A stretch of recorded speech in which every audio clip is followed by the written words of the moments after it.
Good morning, everybody. Thank you for joining us at this year's virtual New Jersey Site Remediation Conference. Kathy Stetzer is going to put up a few of our welcome slides. I'm going to go through some administrative work and introduce you to our speakers. And we can see your comments in the comment section, so keep them coming. I'm going to share my screen. Okay, Someone great. please share my screen. No bagels. Oh, wait, maybe just a minute. We're still learning what we're doing. Well, let me start with a couple of housekeeping points because I think you can all hear me. Unfortunately, because of the platform we're using, we can't see you, which makes us quite sad because all of us like to teach to live faces, but we can follow you in the comments, which is where we encourage you to put any comments that you want to raise to the speakers throughout their presentations, and then at the end, the final portion of the course, we have the opportunity to interact, and I'll be monitoring the comment section. Remember, because this is a virtual experience for your continuing ed, you need to answer the 3 poll questions in order to get your credits. We will be issuing certificates after the conference, probably not before Thursday or Friday at the earliest, because the staff is exhausted and is going to need to sleep for a day. If any of you are in a real rush to get your certificate because your renewal is due yesterday, just shoot me an email and let me know that. Richie, I'll get you that number in a minute. I'm doing it. Okay.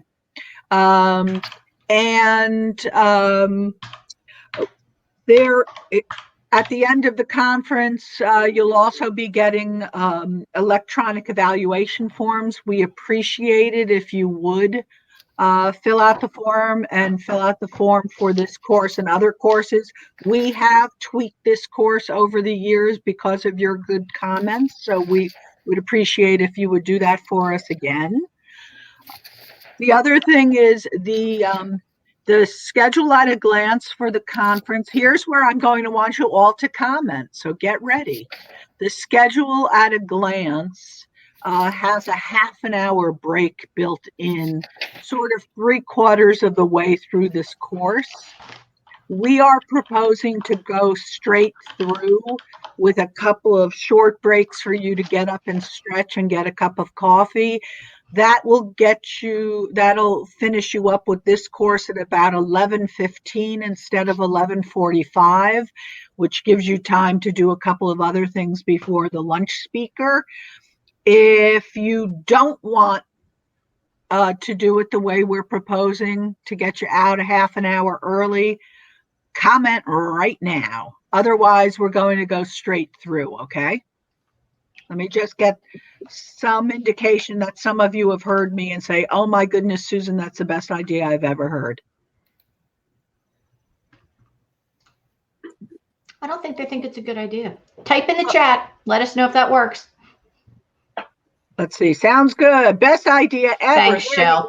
Excellent. Okay. I'm satisfied. Thank you. Kathy, can you progress the slides? As you know, we thank our sponsors, our annual sponsors, and we also have event sponsors that we'll be thanking throughout the next 2 days. Kathy, if you could just progress. We could not do the things that we do for our members without the support of our annual sponsors. Progress, please. So thank you, and please visit them in the virtual exhibit booth if you get the opportunity. Next. We have some upcoming courses and events, which are also posted on our website. The course on the 23rd and 24th is done in conjunction with Rutgers. It's the environmental law course for attorneys and LSRPs. Always lots of fun, and we're doing it in 2 half-day virtual sessions instead of 1 long session. As an LSRPA member, you will get a discount for that. The February 18th SID training is super important because changes have been made to that. The LSRPA has been a very active stakeholder, so we encourage you to take that training. It also has NJDEP instructors. Next, please. There's some There's some aspiring professional events coming up. Next, please. And something's going wacky with these slides. There we go. I'm trying to fit it all on my screen. Sorry, people. Okay. So let me take this opportunity now to introduce your instructors. We have with us two board members of the LSRPA, John Scagnelli, who will be talking to you in a little bit. We also have Scott Drew, the current president of the LSRPA. Scott is an LSRP, John is an attorney. Kathy Stetzer, who is a member of the licensing board, but while she is here with you as an instructor, she is Kathy Stetzer, GEI VP and individual. Kathy will be kicking us off in a minute, and we are also joined by Steve Senior, who is a member of the steering committee and a former board member, and Steve is also an attorney. And we have Andy Robbins, who is not yet featured on camera. Andy is a current board member, and Andy is also an attorney. So you know them, you love them, you've heard them before, you're going to enjoy yourselves with ethics. And with that, I am going to kick it to Kathy Stetzer. Thank you. I am trying to advance slides for everybody while talking, and this is new, so I apologize if there's some glitches. I apologize if I'm looking weird directions because I got too many things going on. But anyway, welcome. As Sue said, I am here as Kathy Stetzer, LSRP. I do not speak for the board because if anybody's paid attention, we don't always agree on things anyway. I think I do have some unique perspectives because of my time on the board, but I am representing myself today. This is ethics. Glad you're here. The first part is I'll be covering a little bit about, are you a professional and what does it mean to be a professional? Ira Whitman developed this section a number of years ago. It was based on a ethics class he took given by Gail Batchelder of Connecticut for his PE license. So I want to give credit where credit is due. I've modified it a little bit based on some newer things, but this is thanks to Ira and Gail. So, are you a professional? You might be one of these things: an engineer, a geologist, an LSRP. Maybe you have a different kind of license. Maybe you don't have a license at all, but you want to know more about ethics for LSRPs. I would hope no one out there doesn't consider themselves a professional, but think about what that means to you. And then at the end of this 20 minutes, think if you've changed your perspective at all. So think about it. Take a moment. I'm a Quaker. I can wait a long time. So what is a profession? You have to have a profession to be a professional. So ethics people and people who do this for a living, I guess they're sociologists.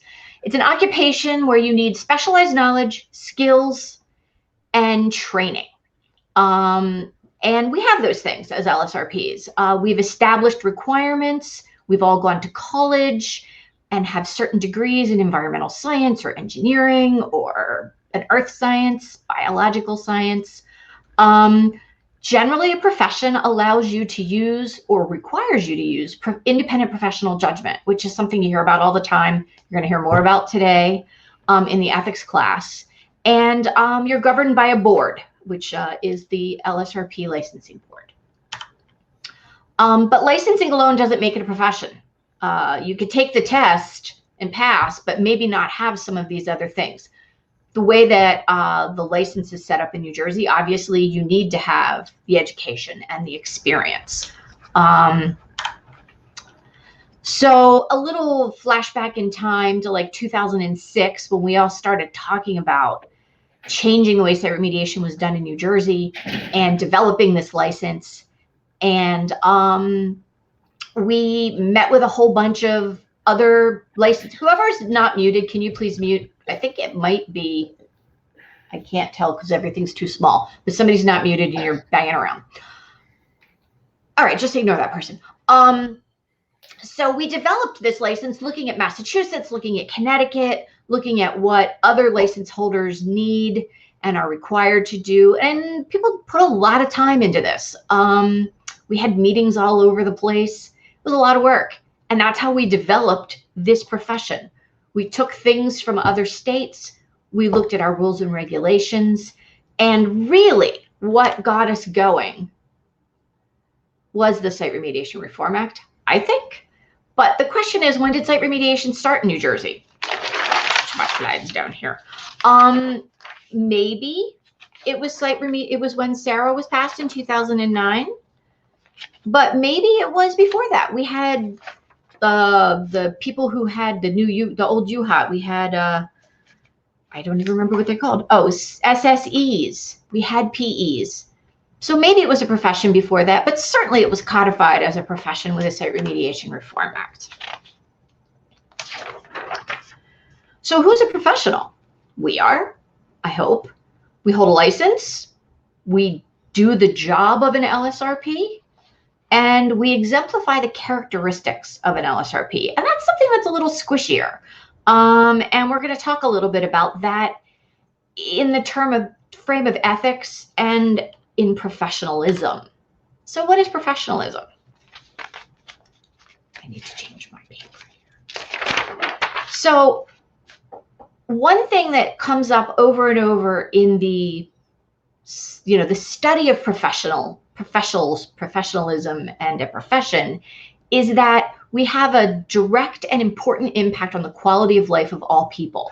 And that sets a profession aside. We have a duty to others. We have very specific ethics and code conduct requirements because we're holding paramount the public interest. And that always has to be first. It's number one in the code of conduct in SARA. It's number one in the code of conduct of the board rules.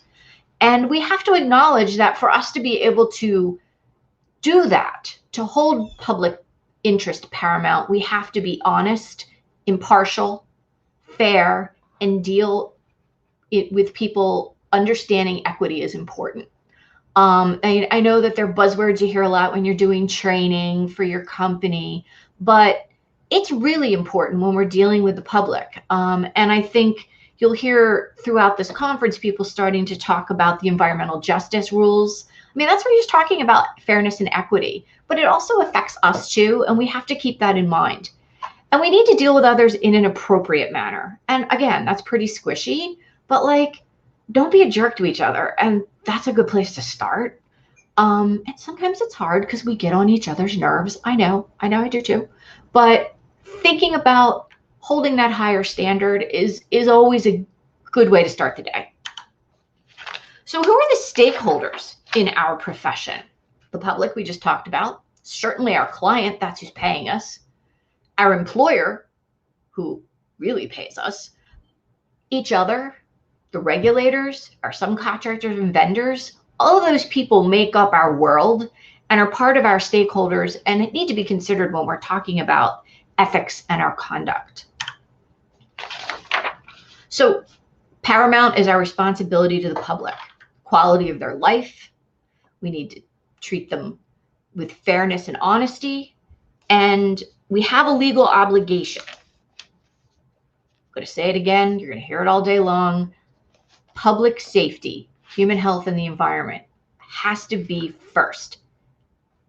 Now, that doesn't mean that there aren't other things that are almost just as important, but that has got to be first every time. So what does it really mean? How do we demonstrate if someone didn't meet that? I would argue that has there been harm?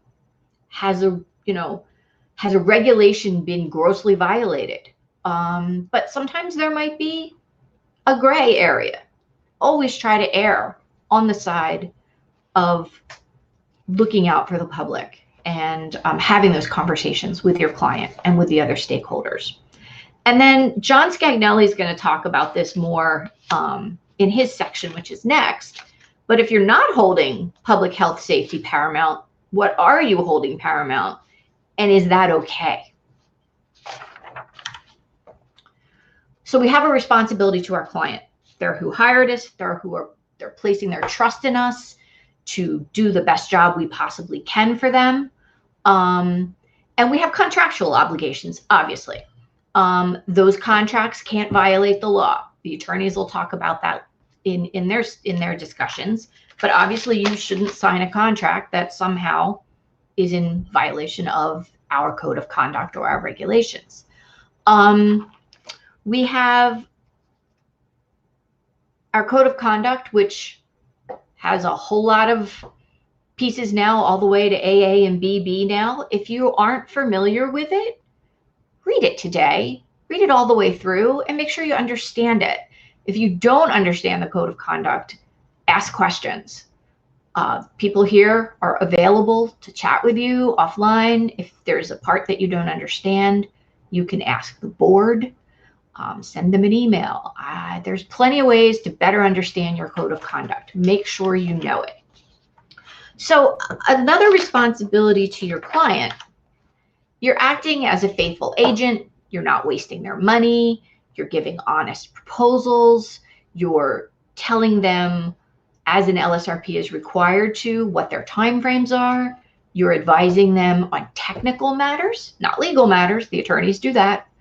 Obviously, we need to disclose conflicts of interest, whether it's financial or personal, or working for the opposing company somewhere in your firm. Make sure those things are in writing. Conflicts can be cleared, but make sure all parties have done that in writing to show that you are holding those highest ethical standards. We have an obligation in some instances to protect our clients' confidence. Obviously, LSRPs have a duty under our code of conduct to provide information if we are the designated point of contact. We also can hold things confidential, and there's it's somewhat outlined in SARA and the board rules. But if there's ever a question, make sure you're talking to counsel. Make sure you're talking with the DEP. Ask the board. But there are some things like trade secrets. I work for some chemical plants, and they have trade chemicals. I need to know what's in them, but I can't disclose that unless the department specifically asks me. So there are some things, but get it in writing. Make sure anything the client's saying you can't tell people, make sure you're getting it in writing, and make sure it passes a sniff test. Communication with your client. This is something that I think you'll hear as a thread throughout this conference, especially now that we're getting closer to our time frames, and making sure everybody's talking, the client, the attorneys, the LSRPs, the other consultants, anybody involved in the project really needs to be communicating. This is not the time to be like, oh, I hope they don't notice this. Talk about it, get it out in the open, and solve those problems now. You don't want to be a year from now trying to submit a remedial action permit application and something from 15 years ago comes back to bite you in the butt. This is the time for really clear communications with all members of the team. Obviously, honesty is super important. I don't think we really need to go into that much more. We learned that in kindergarten and ever since. So now you have a job. You're hired by an employer, unless you are your own employer, which I'm sure there are some small businesses out there that are owners of companies. But we have a duty to our employer to make sure we're holding up our end of the bargain with our contract or our standard operating procedures. We're making sure that we don't get sued, because if we get sued, our company is going to pay for it, most likely. And we have to do a good job for the wages we're being paid. But that works both ways. Your employer has a duty not to ask you to do things that violate your code of conduct. And that can be tricky. So be aware that your employer shouldn't be asking you to do things that are not ethical. And have those conversations with your employer. If they're like, oh, well, you don't really need to get vertical delineation because the client doesn't want to pay for that 150-foot well. You need to talk with them about, no, I do have a duty because these are solvents and I don't have a bottom. Don't let them pressure you to do things that you shouldn't be doing. All right, this is the big one, and John's going to cover it. But what like what I just said. Oh, you don't really need to do that. You can use your professional judgment. That's too expensive. I don't really want to go sample my neighbor's property because they're going to sue me. None of those are good reasons not to hold public health and safety the highest. But it comes up. You all know it comes up. And John's going to talk a little more about that. So here's an interesting one. What's your responsibility to the profession? Yes, we all compete against each other, and we're not all friends, but that's okay as long as we treat each other professionally, because that holds up our profession.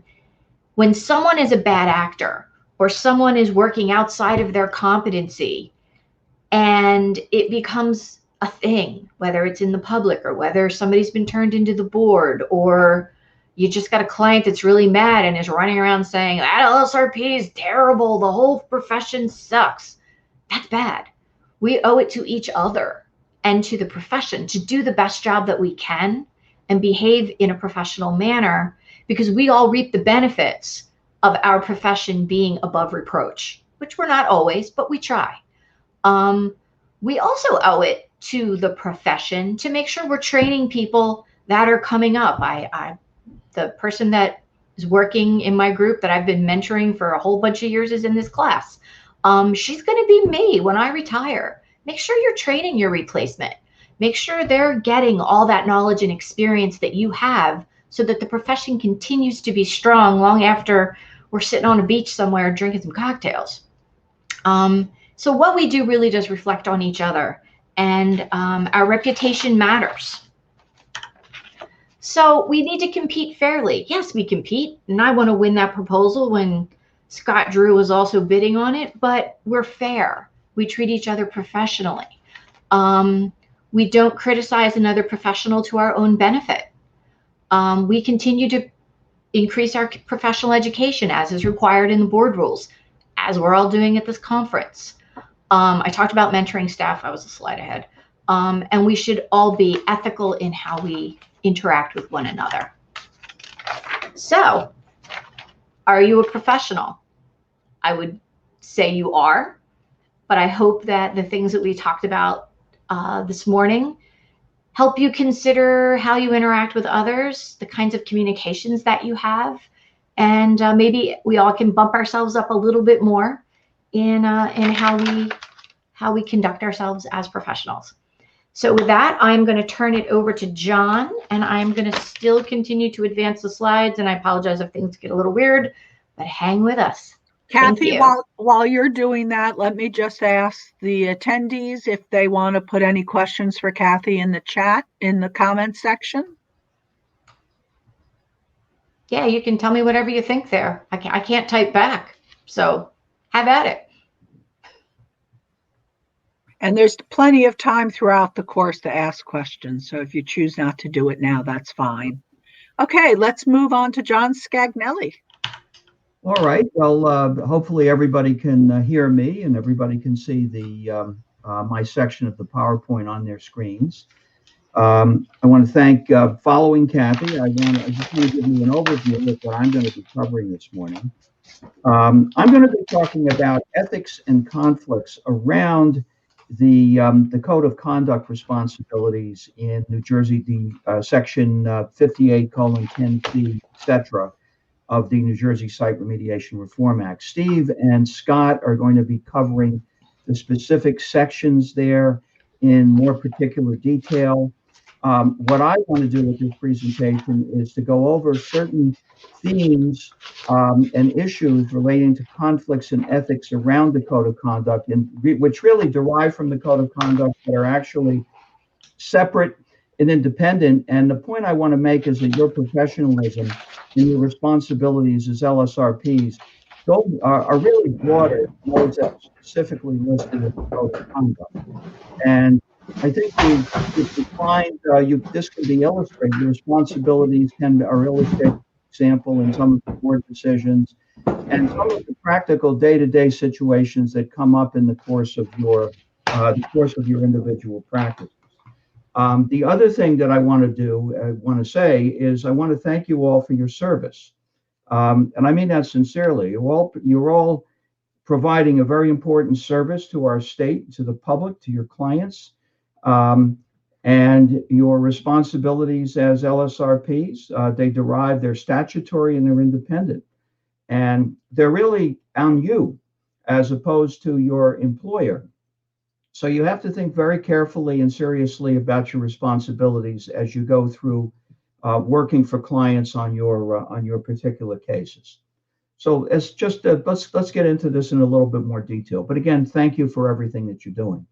LSRPs have independent statutory-based obligations and responsibilities under the New Jersey Site Remediation Reform Act. Those code sections, there's specific code sections there. As I mentioned, Steve and Scott will be talking about those. And I'm going to get into now some more specialty topics relating to conflicts and ethical issues, which arise, or you'll find arise in the course of your work. Let's start with examples of conflicts arising from an LSRP's responsibilities to the public, clients, and employers. And first area to start, conflicts between clients. And this one derives from a code section. Code section 16X states that an LSRP shall not accept compensation, financial or otherwise, for professional services pertaining to a contaminated site from two or more persons whose interests are adverse or conflicting, unless the circumstances are fully disclosed and agreed to by all clients engaging the LSRP. Okay, that's pretty straightforward. You can't be an LSRP for two separate persons or companies on a contaminated site unless both of the persons agree in writing that you can be. That's pretty straightforward. But what happens is you get into conflict situations that go more broadly than that and are beyond the specific scope of Code Section 16X. Here's some examples. Conflicts can arise even where an LSRP is not performing services for two or more persons at the same contaminated site.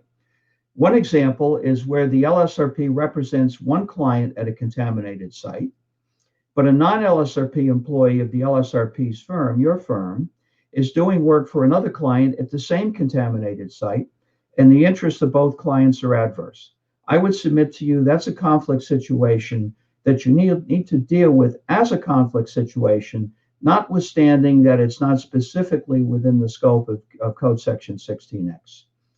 Another example is where the LSRP's, your representation of one client at a contaminated site, may be materially limited or affected by your, as an LSRP, or your firm's work for another client at a different site where the second client may have legal liability or an adverse interest to the LSRP's client at the contaminated site.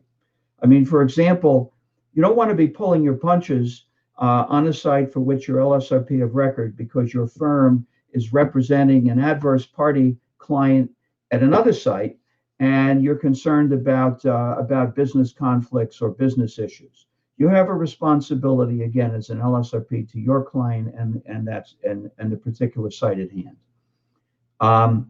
Under Section 16Z, an LSRP shall not allow any ownership interest, compensation, or promise of continued employment of the LSRP, any of immediate family member to affect the professional services provided by the LSRP. This section is designed to protect the independence of the LSRP in performing his or her services, and not to let the work the LSRP performs be influenced by the LSRP's employment, compensation, or ownership interests. Sort of as a subsidiary point, and this derives from new code section 16AA, the LSRP should not allow himself or herself to become involved in facilitating, aiding, assisting, or cooperating with non-LSRPs to perform remediation for which the LSRP is not of record. There are some examples. John, let me know when you want me to advance slides sometimes, because I'm not always doing it. I'm able to do it. You're not doing it. I'm doing it. Oh, you're doing it? Oh, I'm okay. I'm sorry. I think so. I thought I was doing it on my screen here. No, it's me. Just let me know when to do it. All right. I'm sorry. All right. Well, now we're on slide 25B, conflicts between clients and the public. Under code section 16Z, An LSRP shall not allow any ownership interest, compensation, or promise of continued employment of the LSRP or any immediate family member to effective professional services. I think I said this already, or independence of the LSRP in performing the services. So let's go to the next slide, please, number 2. Conflicts can arise, slide 26, can arise between the LSRP's duty to the client and the public. To provide an example, a company discharges contaminated soils at its property, which travel off-site and contaminate surrounding residential properties. The LSRP is retained by the company to oversee the remediation. The LSRP decides that the off-site residential property should be considered as an off-site AOC. At some, but not all, of the off-site residential properties, the LSRP directs soil excavation activities and post-excavation sampling. The LSRP subsequently issues an off-site AOC RAO, stating that the discharge from the company's property was remediated at the off-site AOC. The RAO which the LSRP issued, however, listed historic fill and DAP, that's diffuse anthropogenic pollution, you know what that is, as present on all of the off-site AOC residential properties. In this particular case, the LSRP did not conduct a preliminary assessment, site investigation, or PASI, at the off-site residential properties, but made a determination regarding the presence of historic fill and DAP regardless, with the LSRP's professional services and professional judgment in conflict with or affected by the LSRP's work for the company relating to the company's discharge. What professional duty did the LSRP have to the off-site residential property owners in issuing the off-site AOC RAO which affected their properties? So this is a situation where the LSRP is working for the discharger. Discharge travels off-site, affects neighboring properties. The LSRP is looking to close the case out, designates the off-site property as an off-site AOC, but doesn't do everything necessary to support some of the conclusion about the historic fill and the DAP. Well, this was actually the subject of a board case, board complaint number 002-2016, and you can look this up in the board's website.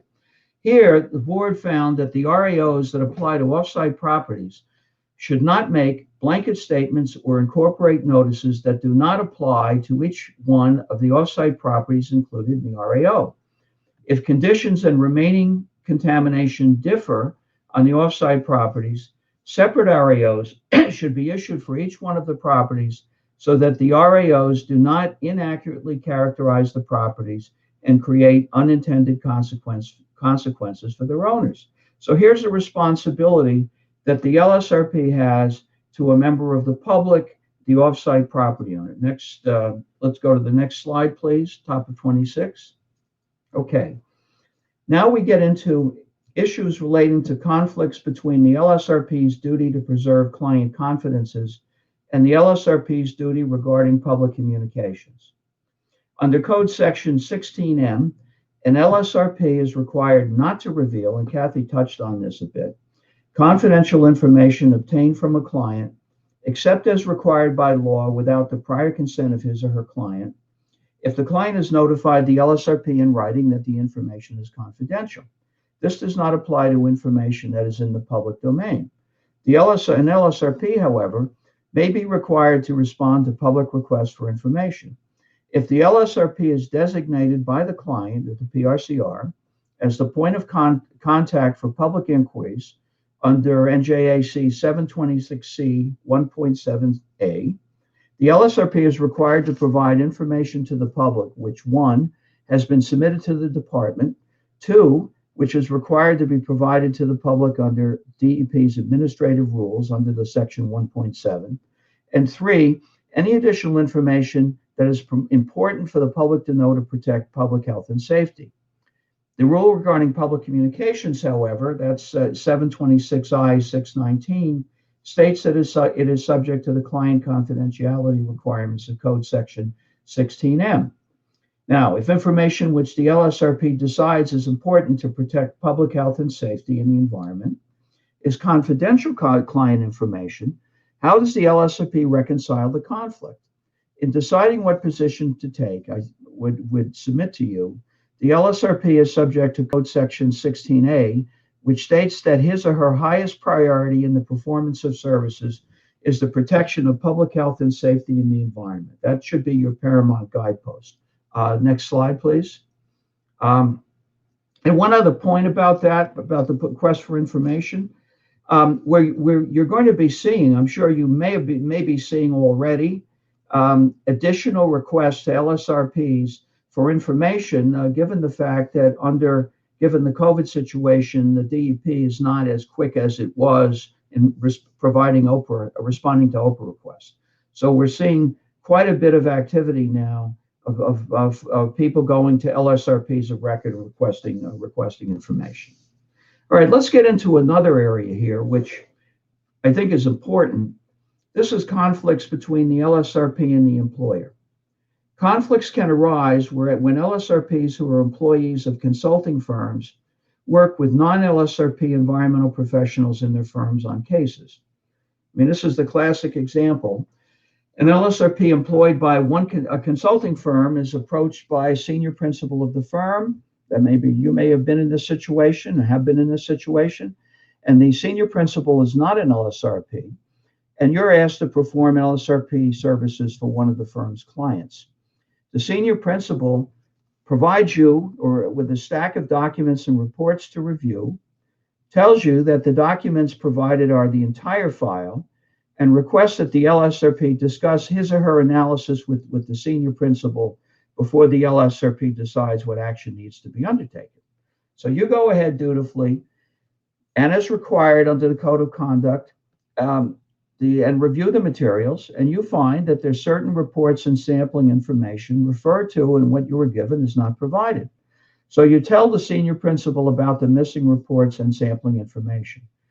And the LSRP principal, or rather the senior principal, tells you to rely only upon the information provided and to prepare the necessary documents for the case to obtain, may it be a preliminary assessment, site investigation, and RAO.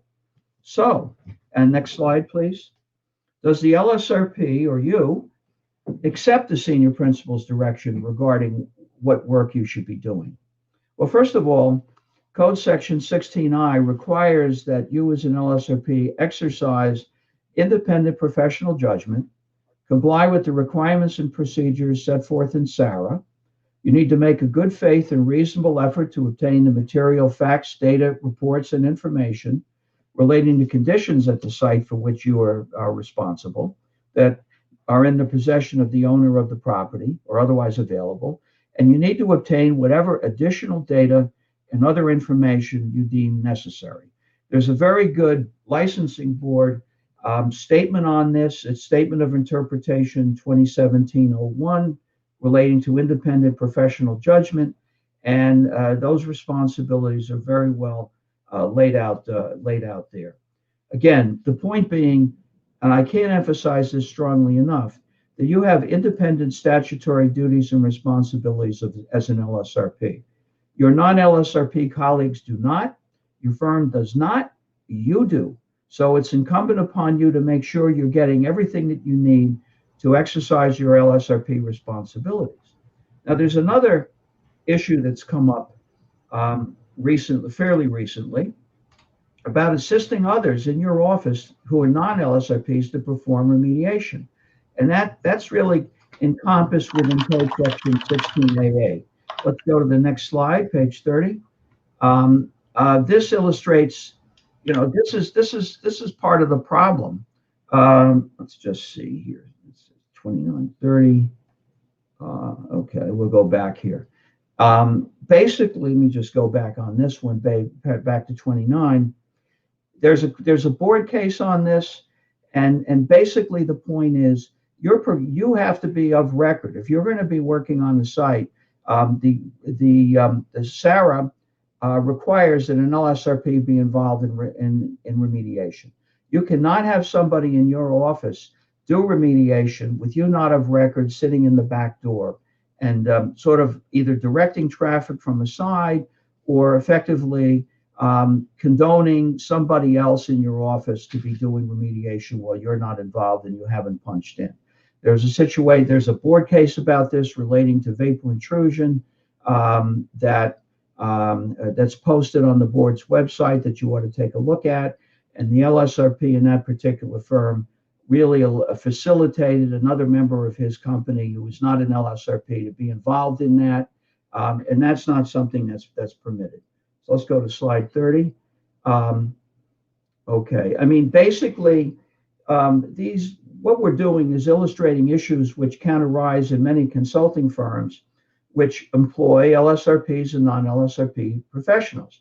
Now, many firms have made the determination that the clients should only communicate and interface with non-LSRP environmental professionals to avoid becoming subject to LSRP obligations, which you have, such as reporting discharges on contaminated sites, reporting immediate environmental concern situations. Now, SARA 2.0 the recent changes or changes last year or so, are now requiring that you as an LSRP report discharges at a site, even if you have been retained for a specific AOC. And there also, and we've just mentioned this, the new code section 16AA requirements that an LSRP not assist others or facilitate others who are non-LSRPs to perform remediation should start changing this situation, but it becomes attenuated and difficult when the communication with the client is running not from you directly to the client or from you to the client as a team member with others in your company, but through others who are not LSRPs with you screened off from the contact. Very difficult situation to be in, and it gives rise to problems. And you see the problems in the board cases and in many situations. So you need to be careful about that.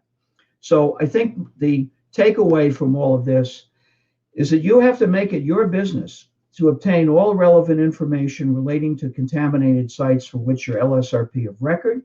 You need to exercise your own independent professional judgment and make decisions which are not directed by or unduly influenced by non-LSRP personnel. And you should not be letting non-LSRPs perform remediation or condoning non-LSRPs from performing remediation. Okay, let's go to the next slide. This is another one, a situation where an LSRP leaves their firm and you get into conflicts between the individual LSRP and what the firm is trying to do to protect their client base. And I've actually been involved in some of these situations. And they're problematic, and I suspect that many of you may have been or may be in the course of your work getting involved in these situations. So what happens? You leave your firm, and the employer tells you that you can't take copies of your LSRP project files, that you have to dismiss yourself as of LSRP of record for all your projects and inform that your clients of this dismissal. They tell you to do it. They want you to do it. What do you do? What do you do?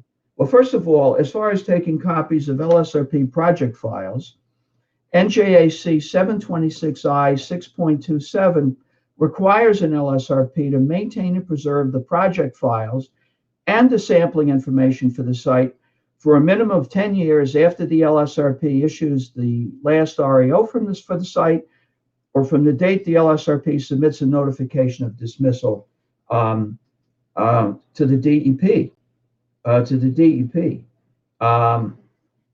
What do you do in that situation? Well, first of all, I want to be very clear about this. You have a statutory right to that information. If your firm refuses to give it to you, you need to have it. You're required to have it. You have legal recourse, whether it's filing a board complaint against the employer, which you can do, or hiring counsel to assist you and make the firm you're leaving aware of the obligation. You may have court recourse also. In addition to that, you need to do it. You need to do it to protect yourself. If an issue comes up with respect to that site, the DEP comes back to you, the former client comes back to you, you need to have the information. Don't sit back, leave the firm, and without taking it with you. All right. The second point here is, does the employer's attempt to force an LSRP leaving the firm to dismiss himself or herself from all his project files violate the LSRP code of conduct? Okay. Does the employer's action fall into the category of prohibited retaliatory action? And there's a code section in there, 726I 9.2. Does it interfere with the LSRP's duty under code section 16A to protect public health and safety in the environment? Does it interfere with the LSRP's exercise of independent professional judgment under code section 16I? Well, I would submit that it does. We don't have any board case on this yet, but the clients, I mean, in terms of who is the LSRP of record, I would submit to you that the client should have some say in who they're going to be using as LSRP, and that the client should be given the decision regarding whether they want to use the departing LSRP to continue with the departing LSRP or have the firm put another LSRP on the file. I think we're building up to a case on this. I think that there have been a number of situations that I'm aware of where this issue has come up, and I would submit to you that as an LSRP, the clients should have the choice between continuing with the departing LSRP or getting another LSRP that the firm gives the client the choice of having. But it should rest with the client. But that's my own particular view on the subject. Let's go to the next slide. Okay, let's talk about some other specialty topics that put pressure on really illustrate ethical conflict type issues that you may have. LSRPs and guaranteed remediation assumption of liability contracts.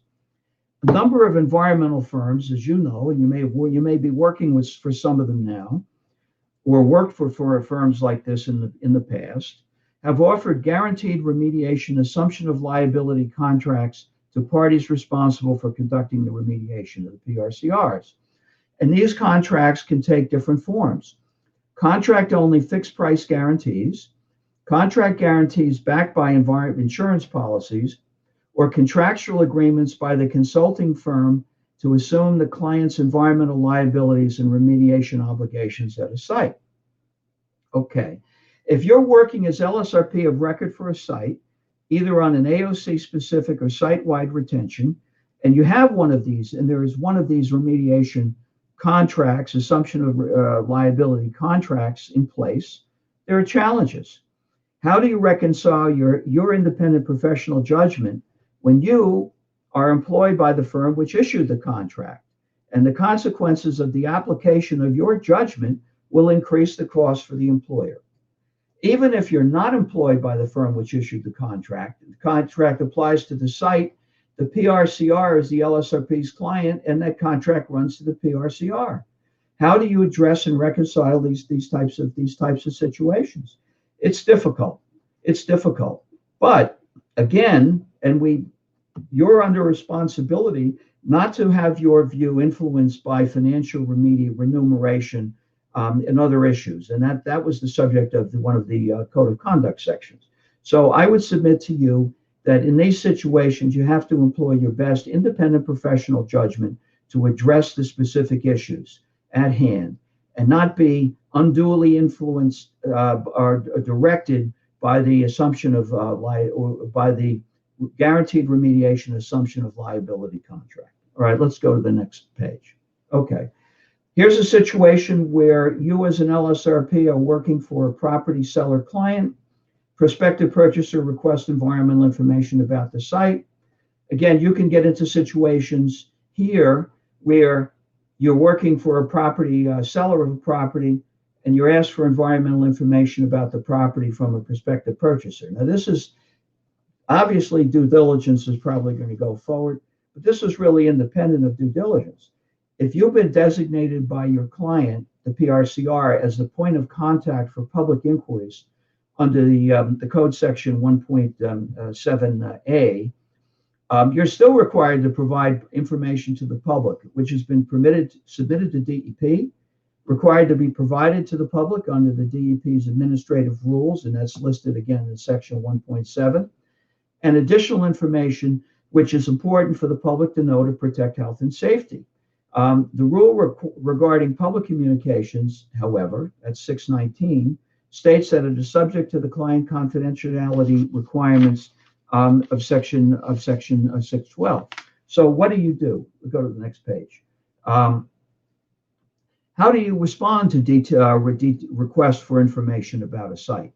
How far should you go? Well, I think you need to follow your requirements as the statutory requirements and the regulatory requirements and provide the information, notwithstanding that there may be due diligence going on.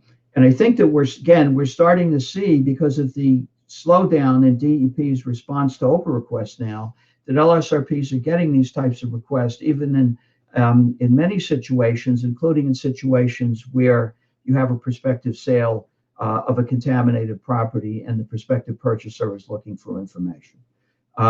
Frankly, is the answer different if the prospective purchaser has not retained an LSRP or consultant to conduct a due diligence? I don't think so. I think you have to follow the statutory and regulatory obligation to provide the information. Okay, let's go to the next slide. Reliance letters. Another interesting topic. What do you do if you're LSRP of record and you're asked by a property seller to provide a reliance letter regarding environmental conditions at the property to a prospective buyer? I would submit to you that reliance letters are to be carefully considered and present number of difficulties. And I think they may be inconsistent with several code of conduct requirements, including reporting IECs, reporting discharges, obtaining new information after submitting reports, reporting deviations from remedial action work plans and other reports, and reporting requirements after being discharged by the client. You don't want to be locking yourself to providing warranting or guaranteeing or confirming reliance upon conditions on a site when those conditions can be changing. And I would also suggest to you that providing reliance letters can expose you later to lawsuits and might affect your insurance coverage. If you're going to be thinking about providing reliance letters, you need to seek guidance from your company. You may want to seek guidance from counsel, but you need to be careful about that. Next slide. All right, here's a situation where, I've seen, there have been a lot of situations like this. LSRP against LSRP. Many of you have been involved in those situations. And LSRP against LSRP conflicts arise in many different cases. Examples of due diligence. You bring in another example is where an LSRP for the non-remediating party is brought in to critique remediation being conducted by the LSRP of record for the remediating party. You may be asked to provide expert testimony regarding how a remediation conducted by one of your colleague LSRPs has been handled in many situations. I would say that you're in a problematic situation where your LSRP of record for a PRCR, and you're asked to concurrently serve as the expert for the PRCR in cost recovery or other litigation relating to the remediation. Is this a conflict? Is your credibility as LSRP of record in the litigation compromised? I think it might be. I think you need to stay away from situations where, as LSRP of record, you serve as an expert. And if you do serve as an expert in that situation, you can be assured that the legal counsel for the adverse party is going to attack your credibility. So you might not be doing your client any service by serving as an expert like that. Also, under the SARA 2.2 amendments, there's a new requirement. It's not so new now, but it was brought in about 2 years ago, that an affidavit of merit be provided in negligence malpractice actions brought against the other LSRP. LSRPs need to provide affidavits of merit and serve as expert in these actions. So you have, if you're going to be, anyone going to be asserting a claim against you has to provide an affidavit of merit. Affidavit of merit needs to be provided by another LSRP. We're seeing situations where one LSRP is submitting affidavits of merit against the work done by another LSRP and testifying as an expert. And that becomes, those are problematic situations. Next slide. Another situation which I've seen is where an LSRP is LSRP of record for two adjacent sites, and another LSRP, not an LSRP of record for either site, is retained as an environmental consultant for one of the sites and is requesting environmental documents from the LSRP of record for the other site. Is this a conflict of interest under the code? How is this handled? And I would suggest to you that there's a potential conflict here. And if you're LSRP of record for both of the sites, and there's another LSRP coming in for the client on one site, and asking you to provide information for the other site, I think you're in a problematic situation. Let's go to the next slide. There is no good mechanism to resolve LSRP against LSRP disputes. I wish we had one. There's an NJDEP Office of Dispute Resolution. That does not resolve disputes between private parties. You can go in for DEP for site remediation technical consultations, but those consultations don't resolve LSRP versus LSRP disputes. It's a problem. I think it needs a solution. I would suggest that we need some way to mediate between, and I know that the LSRPA has a mediation service. We've had a mediation panel. You might look to that. But again, I think we need some help in this area. Okay. I think I've covered the next point, this point before. As an LSRP, again, you can't be managing, supervising, performing, engaging in remediation at the site unless you've been retained as the LSRP of record. And here's a particular situation here where I think is very problematic, and it's a real case. LSRP of record for a former property owner, PRCR, seller of the property, sold the property. The seller has to remediate it post-transfer, is conducting soil and groundwater sampling on the property being remediated.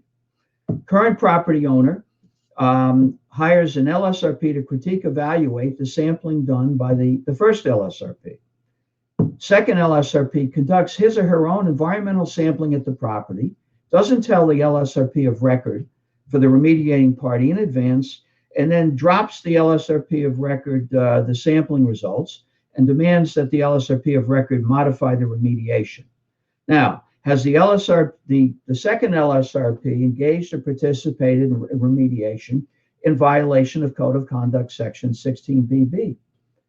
No, there's no answer to that now. I think it's you may be in that area, but it's one thing to be reviewing doing sampling on a site for purposes of educating the property owner client, but to do it without telling the LSRP of record who's doing the remediation, without consulting with that LSRP, doing the work and dropping the information on the head of the second LSRP. I think it's sharp practice. It's been done. I think it's problematic. Let's go to the next slide. Now, a lot of issues here, a lot to think about. If you need some help, LSRPA has a very good sounding board service, which is staffed by your fellow LSRP and some of our attorneys to help to provide guidance and assistance to you regarding your ethical obligations as an LSRP. It's done confidentially. I will tell you that the very high caliber and quality of review and analysis is done, can be of assistance and guidance to you. And I would suggest that you seek help, and this is one area where you can seek help. And I would commend it to you. All right. I think overall, I'm finished with my section, and we'll get Steve and Scott will get into theirs in a bit. I would just say that these ethical issues, these conflict issues, they don't exist in the vacuum, and they're part of your daily work in your firms. And if you pay attention to your responsibilities as an LSRP, independent responsibilities, seek guidance when you need it, I think you'll do fine. Continue to provide the service to all of us, to the state that you're doing, And again, don't be shy about seeking guidance and asking for help. LSRPA, we have the sounding board service. Your fellow LSRPs involved with the association are there to provide help and assistance. And, everyone would be happy to help you. So again, I think I'll leave it here, turn it over to Scott and Steve. I've seen, it looks like we have a number of questions here. Quite a Yes. few. I'm not sure how we want to do it. John, Yes. I'm going to take the mic back for a minute because the students need to answer a poll question. All right. And then once that's done, I'm going to address some of the comments we're seeing in the comments section. So it's a good time now for the faculty, if you feel that you want to get up and take a stretch, and in Kathy's case, go powder your nose. You have a minute or two to do that. And again, if you need credit for this course, folks, you have to answer the poll questions. I don't think you're answering them in the comments section, are they, producers? The poll is to the right of the comments and as another tab. Okay, so to the right of the chat. Right of the chat. Yeah. I don't see it. For attendees from the front screen, where the chat window is, where it says chat, click poll to the right of that. Do you guys see it out there? No. Steve Poston? John, you will not see it. Tim Mangold seems to know. I don't see it. We won't see it. Instructors don't see it, but did the students see it? Somebody in the student chat, let us know if you're seeing the poll. Okay. Steve's got it. Michelle's got it. Anybody not have it? let's make sure that Robert Walsh and Mark Hudak and Sandra answer in the correct place in the poll question. You okay? Is there anybody who still doesn't know it? Know where it is?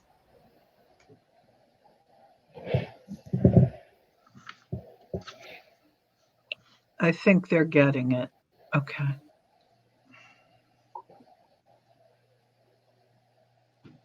Robert Walsh is still asking where it is. Do you see where it says private chat? Apparently poll is to the right of that. And somebody is advising that you flip your iPad to portrait. Yeah, students, we can't see the poll. So if you have tips, this is the first class of this new format.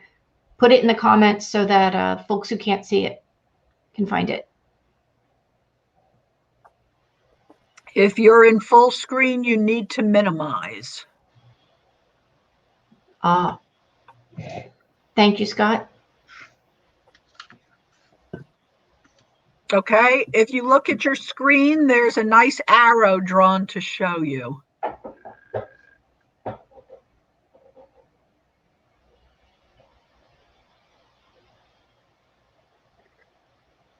Is there anybody who still doesn't see it? If you don't see it, comment in the chat so we know.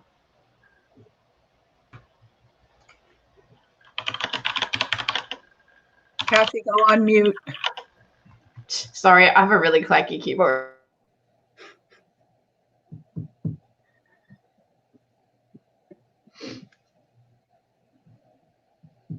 Sue, who's going to be sharing their screen for this segment? Am I going to do that, or is someone else? I believe Mr. Drew has worked that out with the producers. Okay, I think I am doing it. Yep. Wonderful. Robert Walsh, you already answered in the chat, right? Yes, I see your answer. That's fine. We'll make sure it gets into the poll.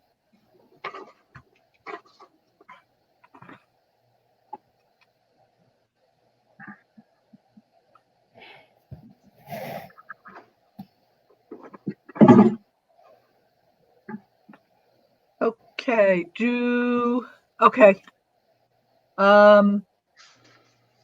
does anybody need more time? Can I close the poll? If you need more time, just tell me yes in the chat. In the comment section, rather.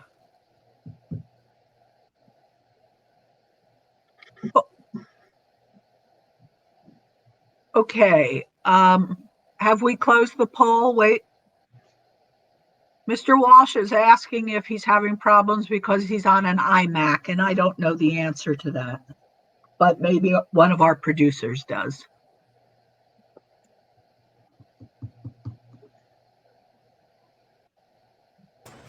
I was told that it was best used with Chrome within a Mac. If you're in Safari, it might be giving problems. Can the students hear you? They should be able to hear me right now. Great, thank you.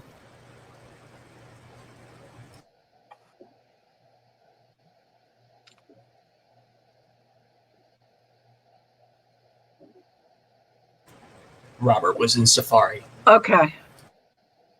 Well, Robert, I do have your answer, so I know you've answered this poll question. Is everybody else? You cannot use Safari. That's what Ted is saying. So I'm going to, have we closed the poll?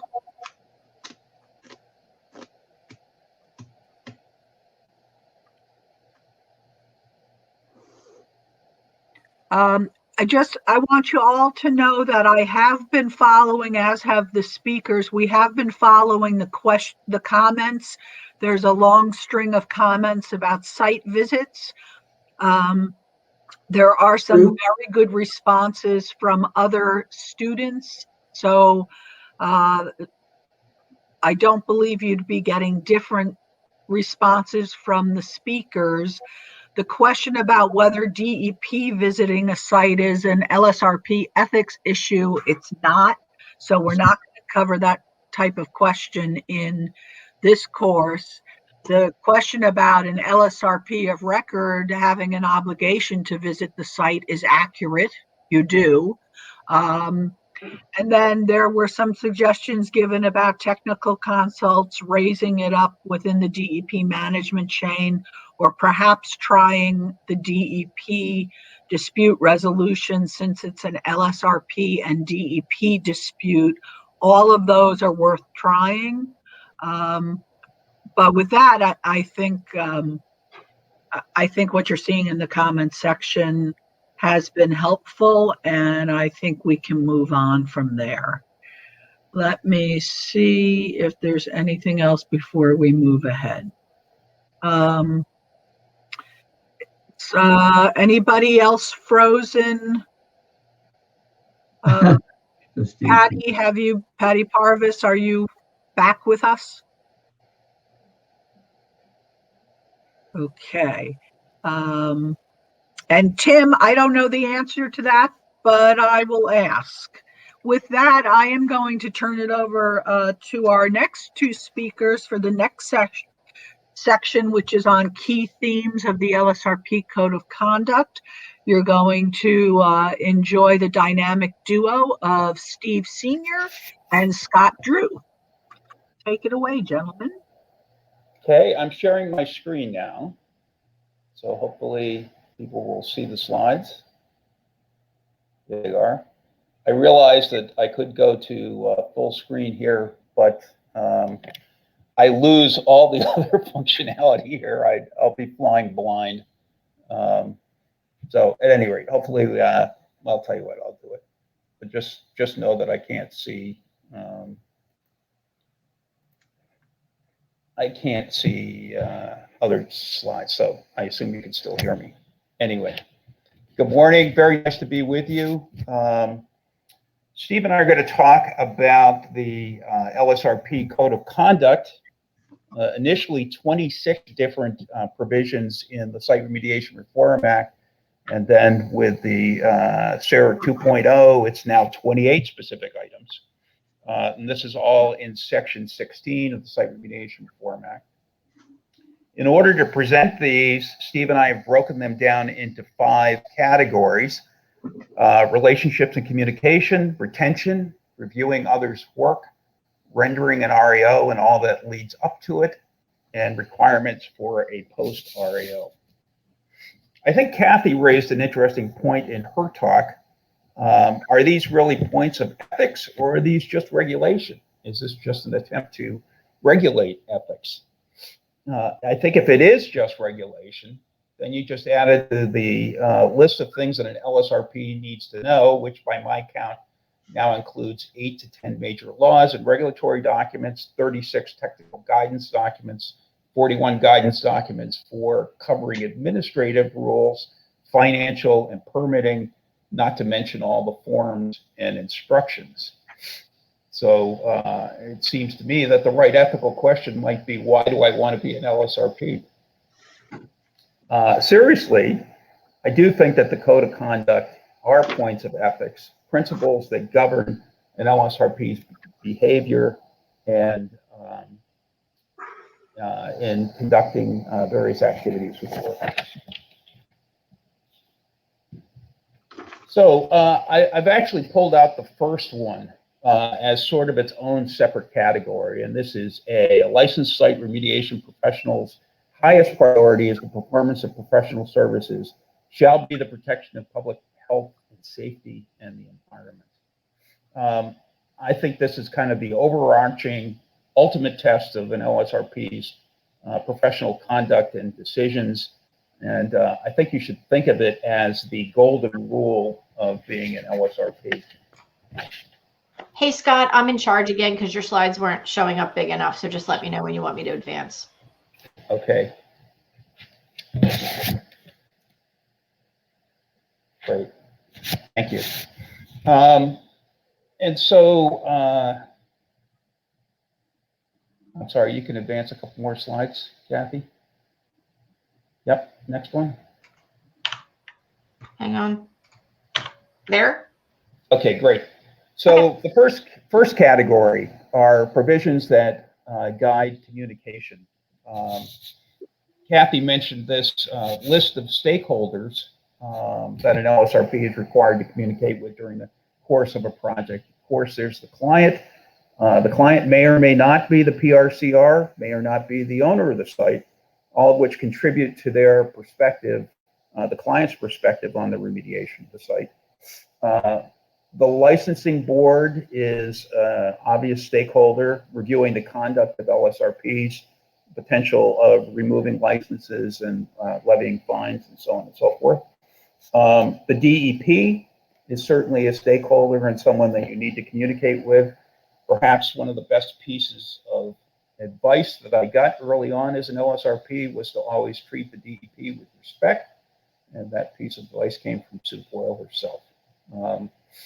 The public, sometimes hard to know who the public is. Certainly abutters, people who giving access to their properties, but it might also include citizen action groups, or could be disgruntled contractors making anonymous calls to the DEP, fire department, etc. But certainly communication with the public is a responsibility and something that is expected of you as an LSRP. I've added legal counsel on here. It's been my experience that legal counsel to the client is a very important point of contact with very definitive ideas about the performance of the project. And I believe that John, Steve, and Andy will agree with me on this point. Next slide, please. And again, just a few more points on communication and so forth. Some of the documents, I think, there were some of the key intersection points for communication between the LSRP and stakeholders. Scopes of work, mainly in the client sense here, but also in the formulation of work plans. Notification of the client, the DEP, and the public. Obviously, there are several points that require specific notification to the public and reporting to the DEP. Certifications, another key point. What used to be a paragraph for certification is now a page, and I'm looking forward to the day when it's 2 pages of text that we have to sign our names to. But certifications might be intermediate documents. Doesn't necessarily to be the final document, but could be an intermediate document that's required in the conduct of a project. the completeness and quality of various certifications and submittals has become a recent issue of concern with the DEP. It's important to make sure that when you're making these submissions that they are complete and meet the requirements of the regulations. Sorry, Did we lose the slides? Yeah, I hold on. Sorry. Okay. What number slide are we on, Scott? About 47, 48, something I'm like that. sorry, audience. I'm just, Okay. Nope, just sorry, I was wrong.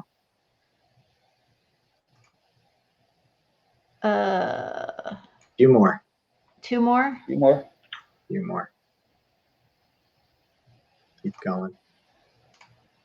One. Oh no, right here. That's where we are. Okay. All right, sorry again. Let me get back in presentation mode. There we go. All right. Okay. You can go back one more slide, so I'll finish that up. Confidentiality. John already spoke about confidentiality, but that's an interesting subject, particularly when you're working with your legal counsel. And I think candor, honesty,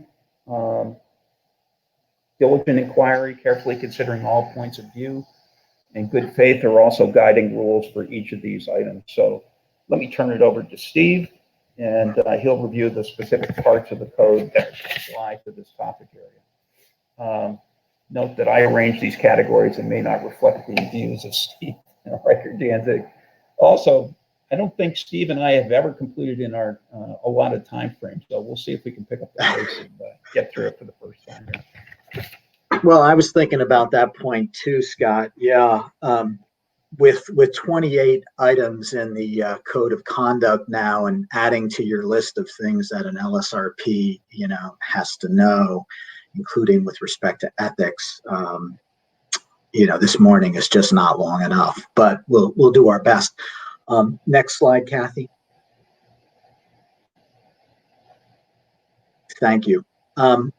Just sort of stepping back for a second, a couple of points, things that I've heard, things in the chat. I like to say that, being an LSRP, and obviously I'm not one, I'm an attorney, an environmental attorney, but work with LSRPs and LSRPA. Being an LSRP is not for the part. And you need proof, you can consult Scott's list of the things that you know. I just feel that Your mic's a little spotty. my mic is a little spotty. Okay. That's better. That's better? All right, well, let me see if I can do better this way. Is it better now, Sue? Yes. Yes. Okay, good. I just wanted to touch on the site visit question that came up earlier. And I saw a note from Kathy, which was right in the chat, that there's really very limited places in the code where a site visit is required, but it is a great practice. I certainly recommend it. I think all of us would. And there was a disciplinary decision of the board that said a site visit is a good idea. So I think being an LSRP without visiting the site is not a good practice, to state the obvious. But we're talking here in this section about relationships and communications. Scott and I have organized the elements of the code in this manner. And item T says that an LSRP is supposed to inform a client or prospective client about relevant material assumptions, limitations, qualifications. Obviously, documentation of these items is required. Whether you hear from me, others on this panel, Kathy, the board, the DEP, document is a watchword for LSRPs. And the fact that assumptions, limitations, qualifications are in documentation is kind of what we call a deemer. It's deemed by the board or the department to have satisfied this element of the code of conduct. Next slide. A licensed site remediation professional shall not, we skipped one. this is as to the relationship with the board that an LSRP has. An LSRP is to comply with all conditions imposed by the board as a result of a license suspension or other disciplinary proceedings. Maybe this is stating the obvious. I've represented a number of LSRPs investigated and/or disciplined by the board, and there frequently are conditions associated with that, and recommend that those LSRPs follow them. Next item. An LSRP shall not state or imply as an inducement or a threat an ability to improperly influence a government agency or official. I know you've all dealt with DEP, and what do you think of your ability to induce them properly or otherwise? Not a good idea to represent to a client that you could improperly influence a government agency or official. Next slide. A notification of retention and withdrawal. This is really sort of low-hanging fruit, both in terms of things that LSRPs ought to comply with, but also discipline by the board. If you look at disciplinary actions of the board, they always look at whether or not an LSRP properly notified DEP of the retention or withdrawal. It's something that is sometimes complied with, I guess, in the breach, if you will. Something that LSRPs sometimes forget to do. Sometimes there are reasons why the client doesn't want a retention to be filed at a certain period of time. So you have to be very careful about properly filing notifications of retention and withdrawal, because ultimately, whether it's through auditing or investigations, the board can see, when you were retained, when the notice was filed, and we see this addressed in a lot of disciplinary actions. Next slide. Reporting. The next J and K, I think, are the next two items in the code that we're going to address. This is the reporting obligation with respect to immediate environmental concerns. If an LSRP becomes aware of or gains specific knowledge of an immediate environmental concern in his or her independent professional judgment, there are specific requirements. Immediately notify the person responsible for conducting remediation, immediately notify the department. And, when attorneys and LSRPs interact, whether they're representing the same or different clients, frequently it's over these reporting issues. And there's been a lot written, there's been a lot said about the reporting issues, about the changes that the recent amendments enacted. And so let's jump into the discharge reporting. That's the next slide. If an LSRP retained to perform remediation obtains specific knowledge that a discharge has occurred at the site, the LSRP has a reporting obligation. This item K has been kicked around quite a lot. Recently, there were some amendments to it with the SRA 2.0 amendments. Many of us still believe that LSRPs performing due diligence do not have specific reporting obligations. However, Andy, I see your note there. If you want to chime in just a second, that's okay with me.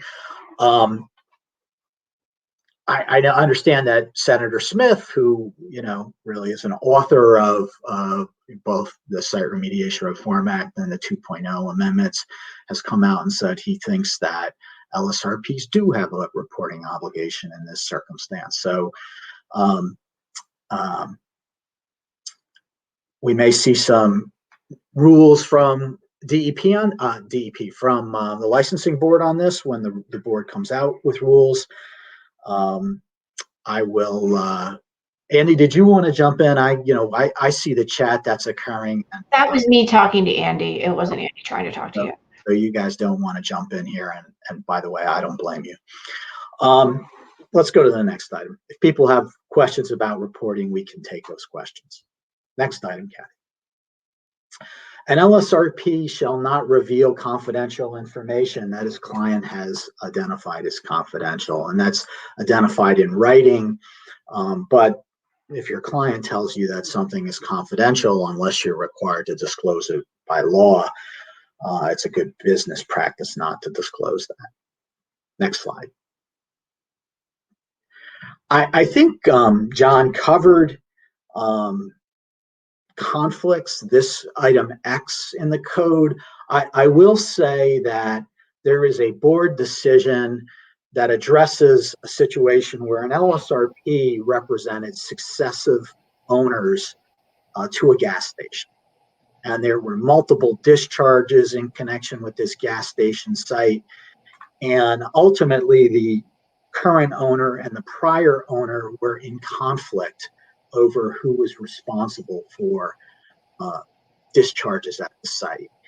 And I think the LSRP found himself in a little bit of trouble because the conflict or potential conflict between these two owners hadn't been properly addressed, hadn't been put in writing, a resolution of the conflict.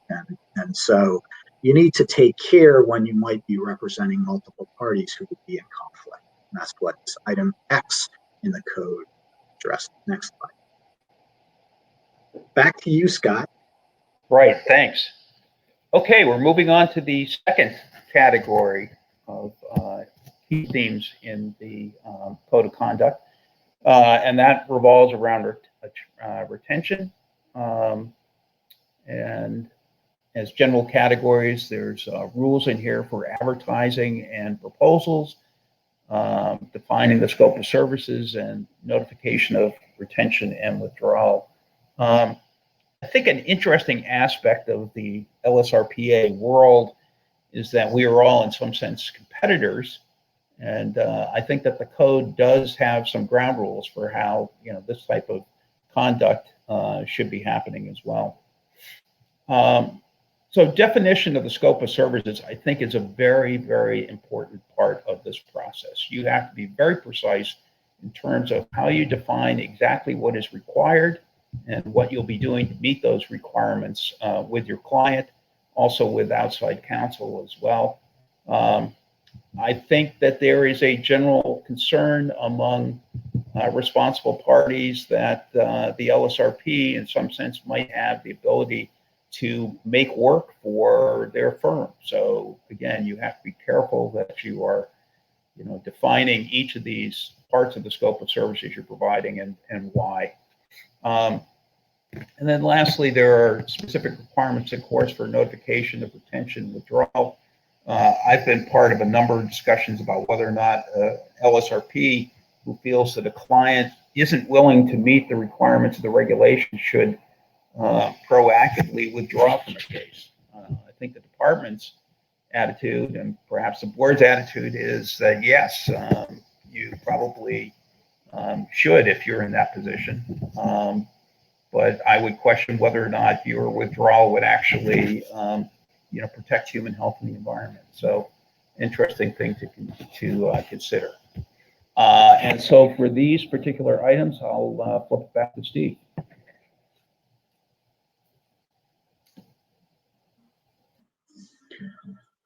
So item V of the code addresses descriptions of your qualifications, experience, ability to provide services, your marketing materials, your SOQs, your proposals.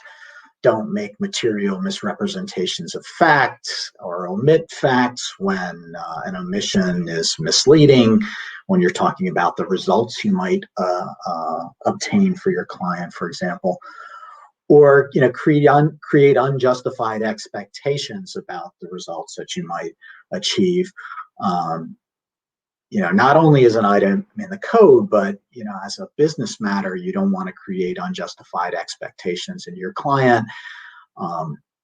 site remediation can be a very iterative process, and we've seen some complaints filed with the board by clients who were disappointed by their LSRPs, either because they thought a scope of work was going to get them to the endpoint and that it didn't. Costs increased, and in a number of different ways, the client's expectations weren't met. So obviously, you want to avoid creating unjustified expectations, but sometimes it happens. So, next slide. An LSRP shall not be a salaried employee of the person responsible for conducting remediation or any related entities. Obviously, this goes to the potential for conflicts of interest. There's another item in the code that addresses compensation by LSRPs and making sure that they don't affect the independent professional judgment of an LSRP. And there was an investigation and disciplinary matter where the board looked to this item and had some concerns about an LSRP that was involved in an ownership capacity with some of the remediating parties. So you need to be careful for most of us that are, or most of you that are in consulting firms. This isn't too much of an issue, but one to watch out for. Next item. An LSRP shall not allow the use of his name by a person or associate with a person in a business venture if the LSRP knows or should know that they may engage in fraudulent or dishonest business practices. Interestingly enough, the board did look at this item in an investigation. You might have heard the phrase "a rubber stamp LSRP," not something that you want to be. And whenever I've heard that phrase used, it's in a disparaging way, in a way that suggests that the LSRP either is allowing his or her name to be used in an inappropriate way, or not, paying appropriate attention to the details of doing their work. So maybe it goes without saying, but an LSRP should not allow the use of his name by a person in a disreputable way. Next slide. This is something I already mentioned. LSRP shall not allow any ownership interest, compensation, etc., promise of continued employment to affect the professional services provided by the LSRP. It also applies if some of those things might affect an immediate family member. Next slide. AA. If 26 items of the Code of Conduct wasn't enough, SRA 2.0 added 2 more. They derive from a number of disciplinary matters that the board addressed and that parties were concerned about. But so I'll read it. Except as provided in subsection D of section 1.3 in the Brownfields Act, and this section is an exemption that's worth looking at. An LSRP shall not facilitate, aid, assist, or cooperate with any person in retaining or arranging for the retention of any person who is not an LSRP to perform remediation. If you're confused already, I don't blame you. This is one of the more convoluted aspects of the Code of Conduct, along with BB. The intention here is to ensure that if remediation is being performed, it's being overseen, supervised by an LSRP, and that LSRP has been properly retained and the department has been notified. Now, there's a lot of information in the weeds here. DEP and the legislature sort of redefined remediation in the SRA 2.0 amendments, and some questions now about whether and how this item applies to due diligence activity. And I don't know whether Andy or Kathy, you're going to address that later, but if you find yourself in a situation where a client, a potential client, another party is trying to engage you in assisting with remediation that's not overseen by an LSRP, you need to have a look at double A and double B here and take care, not to get on the wrong side of these items of the code. Next item. Next item. Scott.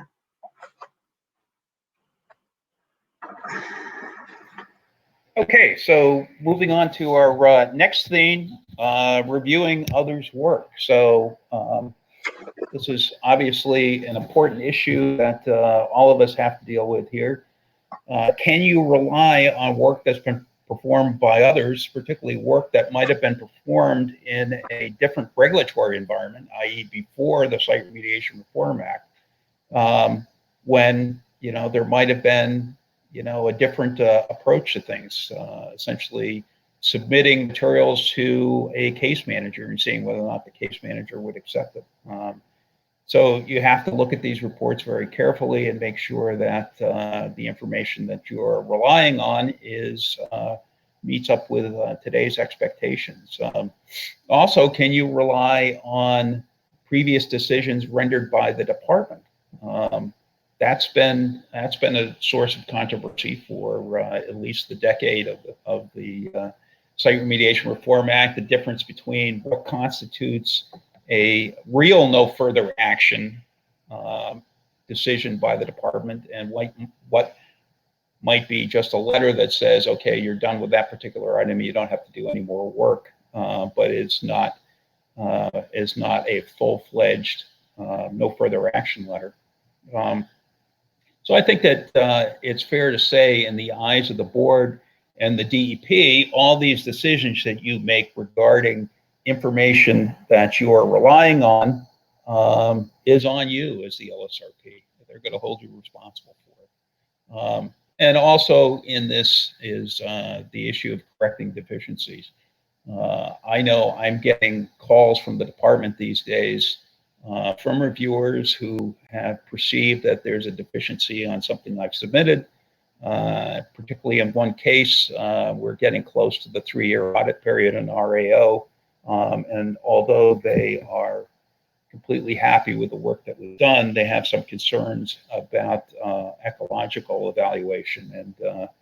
And so we're trying to find a way to work around that. So affecting these types of deficiencies or perceived deficiencies are things that have to be addressed quickly and completed in order to preserve the documents that you submitted. And with that, I'll ask Steve to introduce a few more of these parts of the Code of Conduct. Next slide.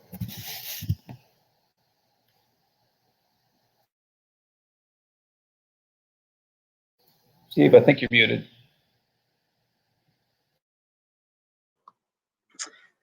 Thanks, Scott. Hey, when that happens, I just wanted to address David Morris's question. David, I know you know this, but we may see, and I think we should expect to see, some rules from the board that flesh out some of these, maybe these new items from the code.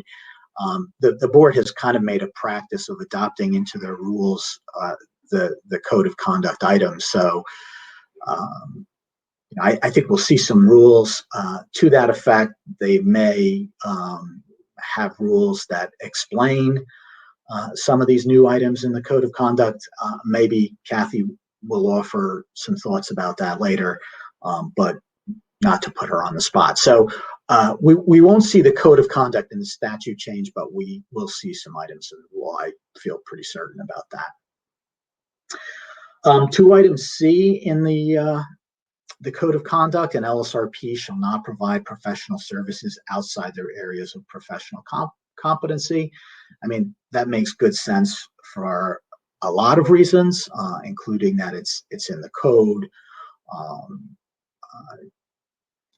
One of the specifics, obviously, is don't practice engineering if you're not a professional engineer. This was an item that was added to the code at the request of the professional engineers during the adoption of the Site Remediation Reform Act. And one of the examples we typically talk about when we talk about this item is if you have to do an ecological risk assessment, or if an ecological risk assessment is required for your project. It may be an area where you want to bring on another professional who may have more experience with either ecological or human health risk assessments. Just an example. Next slide. An LSRP may complete any phase of remediation based on remediation work performed under the supervision of another LSRP, provided a few conditions are met. Next slide. This is one where, next slide, please. Thanks.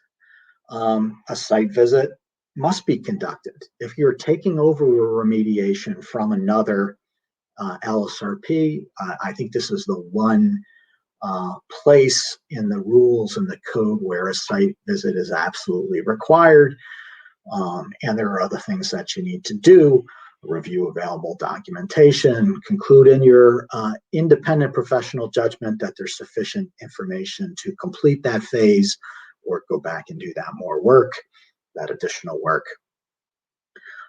But a site visit is always recommended, always a good idea. Think about it this way: if you were ever a fact or expert witness in litigation, you wouldn't want to be in a position where you had to admit on the stand or in your expert report that you hadn't visited the site. So next item.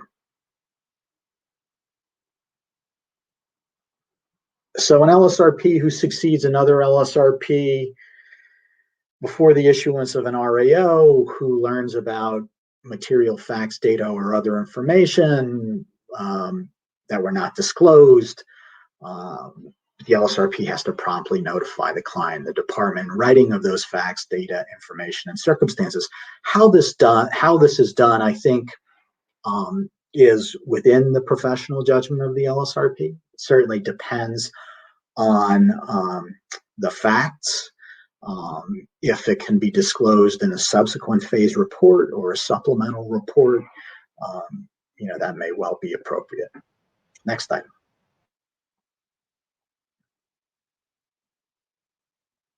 An LSRP and person responsible for conducting remediation shall correct any deficiency the department identifies in a document concerning remediation in accordance with timeframes established by the department. A few interesting things here. I mean, this is one of the few places in the Code of Conduct where the person responsible for conducting remediation actually is stated as having an obligation.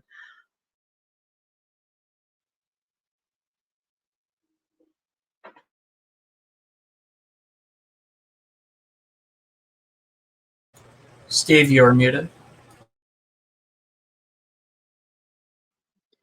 How long have I been going on muted? Not very long. Good. Not sure how that happened.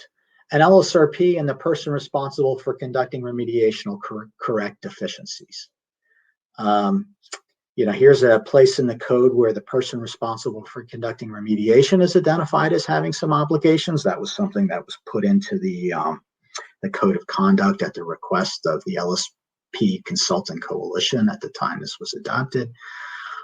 Deficiencies are corrected in accordance with timeframes established by the department. And there's an item in the rule that says if no time frame is established, it's within 7 days, which is in site remediation quite a short period of time.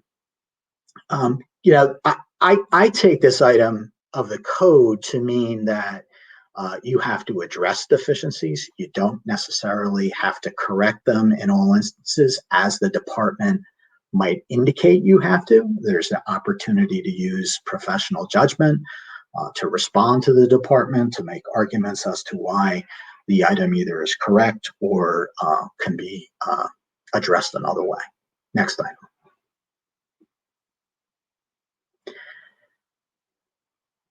This is sort of the same item. It's just that if you take over a case from another LSRP and there are deficiencies that have been identified, then those need to be addressed similarly. Next item. Scott, back to you. Okay, moving along, we're on our fourth category. And this one is basically, rendering that RAO and everything that leads up to that.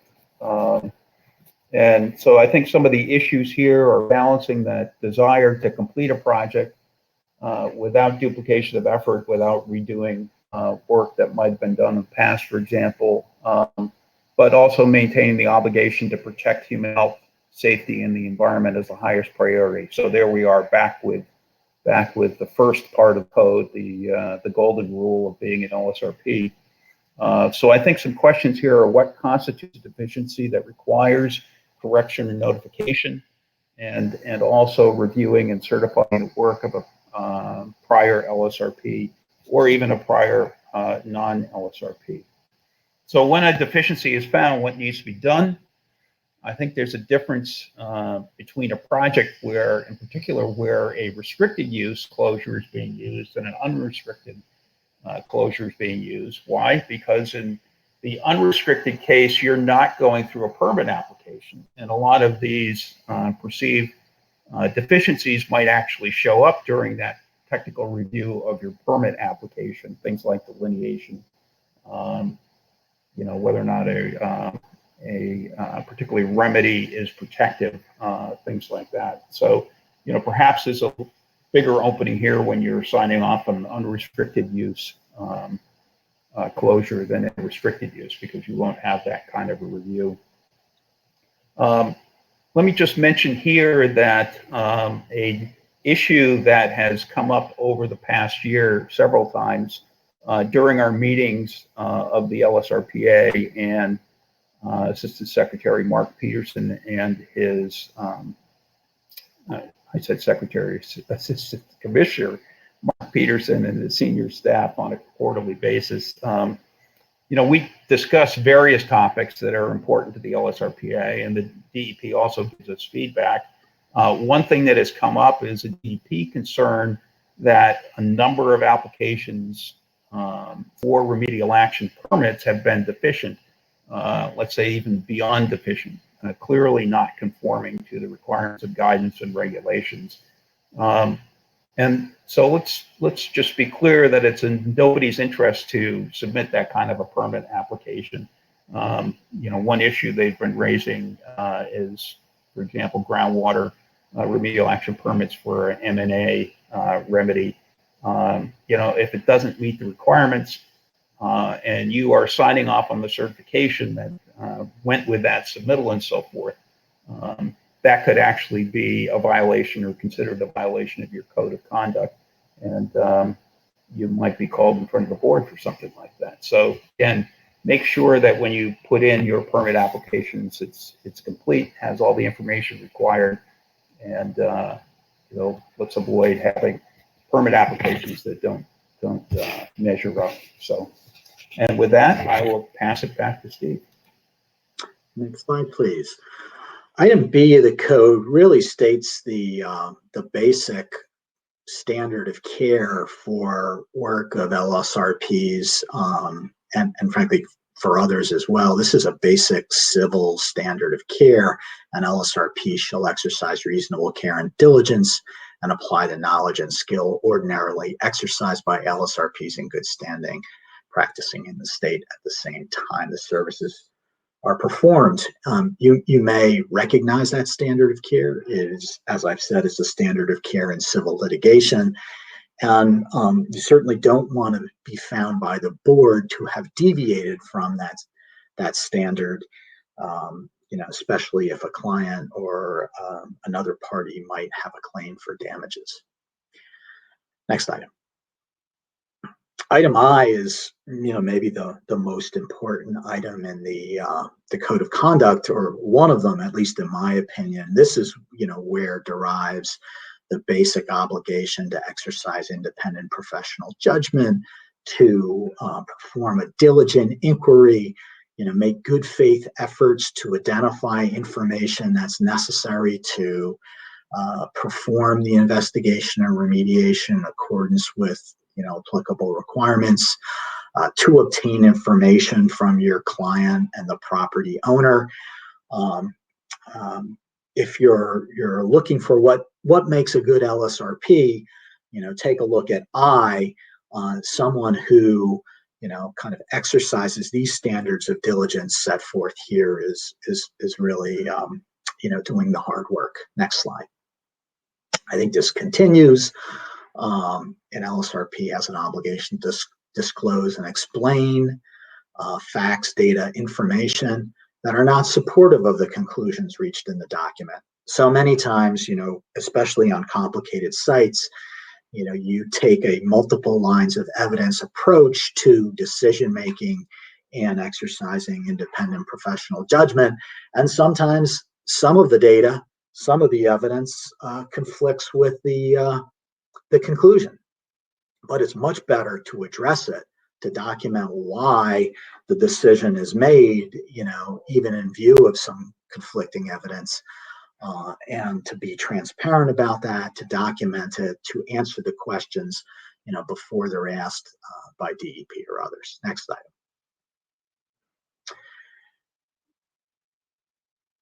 This is similar. If an LSRP who learns of material fake facts, data, or information subsequent to the completion of a report, which would result in material differences, shall promptly notify the client and the department.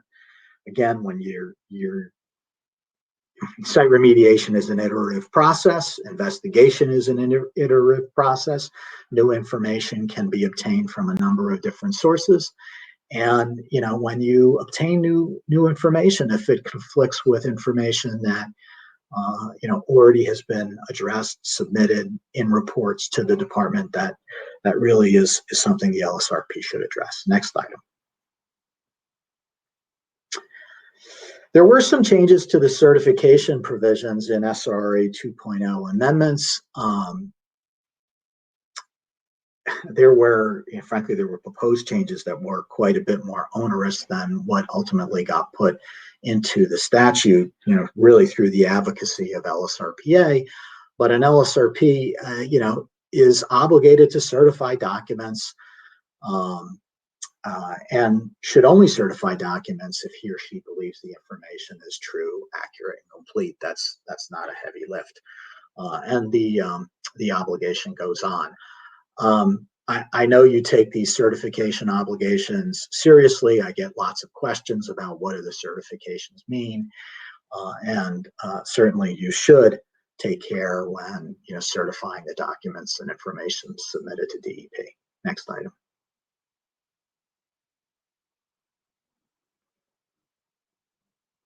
If an LSRP learns of an action or decision by a client that results in a deviation from a remedial action work plan, et cetera, the LSRP shall promptly notify the client and department in writing. This doesn't mean when the remedial action is being implemented, something in a minor way deviates from the work plan, that can be put into a remedial action report that ultimately is submitted to the department. But something of a different character and magnitude than that, which can be addressed, simply in the next phase document. Next item. Interesting item of the Code of Conduct. An LSRP is jointly responsible for violations of the code committed by another LSRP whose work he or she supervises. You can't sort of avoid the obligations of the code by, delegating activities to others, and this item of the code addresses that. Next item. Scott, we're in the home stretch here. And I've just been informed that we are very close to finishing within our allotted time frame, which would be great. So not slow it down at all. So this is our last category. In a sense, these are just, kind of ones that we could fit into other categories, but generally reply to requirements for post-RAO. And so things like the scope of the RAO, issues addressed with changes, exchanges with clients. Is there a time when a clean closure might be a viable alternative to a restricted closure. It's a possibility of avoidance of future NRD involved in that. And then certainly audits of your REO by the department and the board come into this. Might be fairly hard to categorize these, but just a few more to go through, and I will pass it back to Steve. Okay, thanks, Scott. An LSRP shall provide any notification to the board or department required pursuant to this section, even if the LSRP is discharged by the client prior to doing so. I haven't seen this issue arise frequently, but I know it has arisen. If you've advised your client or you believe you have a notification you need to make to DEP, the client's decision to terminate your service doesn't avoid the obligation. Next item. An LSRP has an obligation to cooperate in investigations by the board of the department by promptly furnishing information responsive to formal requests. I'm not going to, read through all of these items, but those responses have to be, accurate, truthful, complete, just like any certification. Of course, always a good idea to confer with counsel or counsel of your client if you're involved in an investigation by DEP or the board for help in responding to some of these inquiries. Next item. Next slide. Next slide. I think this is we're at the end, and I think we're at participant question number 2, which is a poll question. Is it not, Sue? It is a poll question, which means our producers need to help us with a banner, and our attendees need to use that poll area rather than the comments or chat area. And for Mr. Walsh, if you're going to answer in the comment section, I will take note of that for you, as I did with question 1.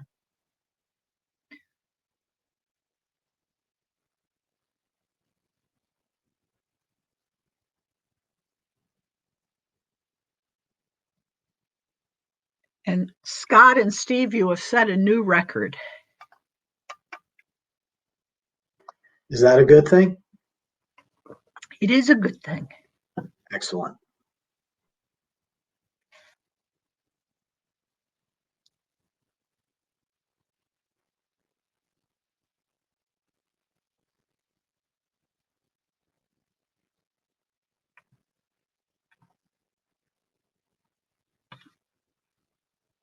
I got it, Robert. You're all set.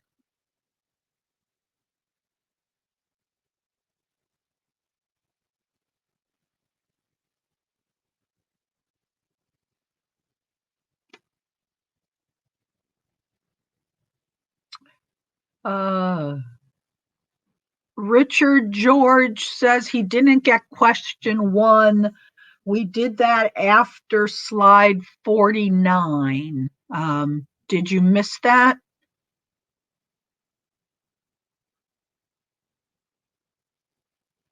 And if you did,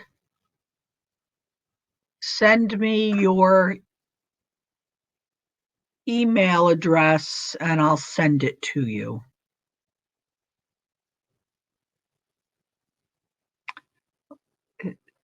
The purpose, No, Tim, it's fine. the purpose of these questions is to make sure you're paying attention. Not to reprimand you.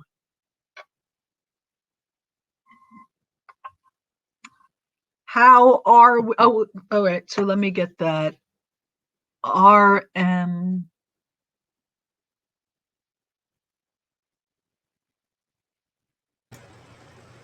We're past 60 seconds on the poll. Anytime you want it to remove.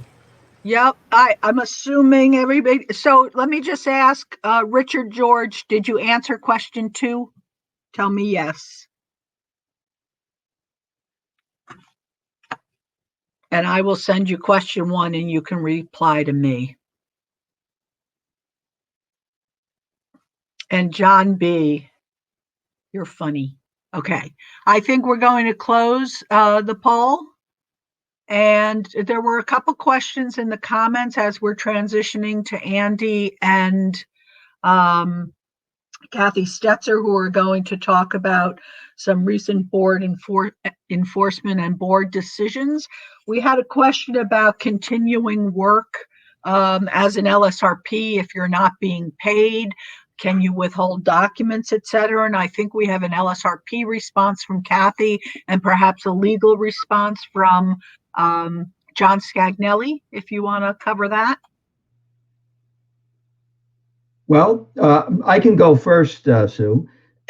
I mean, I think if there's no requirement that if you're not being paid that you have to continue to do work. I mean, the only thing that I would emphasize, and Steve made this point just a few minutes ago, is that you do have a notification. If you have to make notifications to the board or the department, you need to do that. You need to file your notice of dismissal as an LSRP. And I would look at the circumstances surrounding your site and the status of the remediation at the site. If there are any potential threats to receptors, the public, etc., you need to make the required notifications as to those. But there's no requirement that you continue to keep working on the site if you're not being paid. I mean, obviously, you try to work that out with the client. But failing that, you do have the ability to dismiss yourself. Kathy, do you want to jump in? No, I think that totally covers it. As long as you have told your client what their obligations are and done any reporting that might be required, you're not expected to work for free. The only thing I would add is that if you were supposed to be addressing an IEC and your client doesn't pay you, you might want to let them know in writing, like, this is a really big deal. You really need to address it. And if you find out it's not being addressed, possibly you want to notify the department, let them know. I mean, it's really a personal choice. Consult with counsel on that. But your highest priority is protection of human health and the environment. You know, if they didn't pay to clean up some PAHs in Jersey City, they didn't pay you. But if there's like a daycare center that's being threatened with indoor air and they're not paying you to do the work, it's probably a good idea to make sure somebody knows it so they can do the work. Attorneys, do you have a thought on that? Yeah, I would agree with that. I would agree with that. I mean, again, your highest duty is protection of public health, safety, and the environment. And if there's a potential receptive threat in the situation that Kathy mentioned, you may well have to have an obligation to notify the client in writing and also notify the department. Just Okay. so. Let And me then- ask John, is it Gear or Gare a question? Which polling question did you miss? Number 2 or number 1? And put your email address in the comment section and I will send you the question that you missed and you can reply back to me. I'm sorry, Kathy, did you have There was more? one other question you thought. Yes. It's not really an ethics question, but we can quickly answer it. Right. Do you have it? Yeah, it was a question about if you've issued an RAO, do you need to dismiss yourself? And it depends. If you've issued an unconditional RAO, then the department will automatically flip that into the closed case section. If you've issued a conditional RAO and there's going to need to be a permit, if you're staying on as the LSRP for the permit, then you just stay on. If another LSRP is going to be taking over the permit, then you dismiss yourself. So they're kind of the two conditions. I also did learn remediation and progress waivers if you're doing ISRA work. Once the department issues the waiver, they will put you into the closed site, on Data Miner when you're looking at it. You can't dismiss yourself. I tried, but it didn't work because it was already there. Dan Gardner has a good question, but I'm going to ask that we hold it until Andy and Kathy are done with their section. So, and the gentleman who needs, Yeah, I mean, I don't think, do we address it? Is it in the end part? well, I think think it's always going to evolve into a long discussion. I want you to get through your slides first. So I'm turning I it feel over. like it's a shorter discussion now, but maybe. No. I'm turning it over to the two of you, but we will get to it, Dan. Yes, it's a broader question. Take it away, Andy. So we're going to cover, it's described as recent, but some of them go back a while, the board rulings on enforcement matters, but as a setting the stage, the board is in charge of regulating LSRPs. The DEP is in charge of regulating responsible parties and persons responsible for conducting remediation PRCRs. LSRPs are not regulated by DEP, although it seems that way sometimes. And the board doesn't regulate the PRCRs, or and that is not the distinction. The board has a process where anyone can make a complaint. It can be anonymous, but it's harder to have an anonymous complaint followed up upon. The Professional Responsibility Committee engages in a process that involves initially an outreach by staff to determine whether or not it's really something within the bailiwick of the LSRPA. Sometimes those are dismissed out of hand with consultation with the board itself, obviously. But it's basically the board delegates to the Professional Responsibility Committee, and the Professional Responsibility delegates to the complaint review team, which is an ad hoc team on a complaint by complaint basis once everyone knows that there isn't a real potential for a conflict.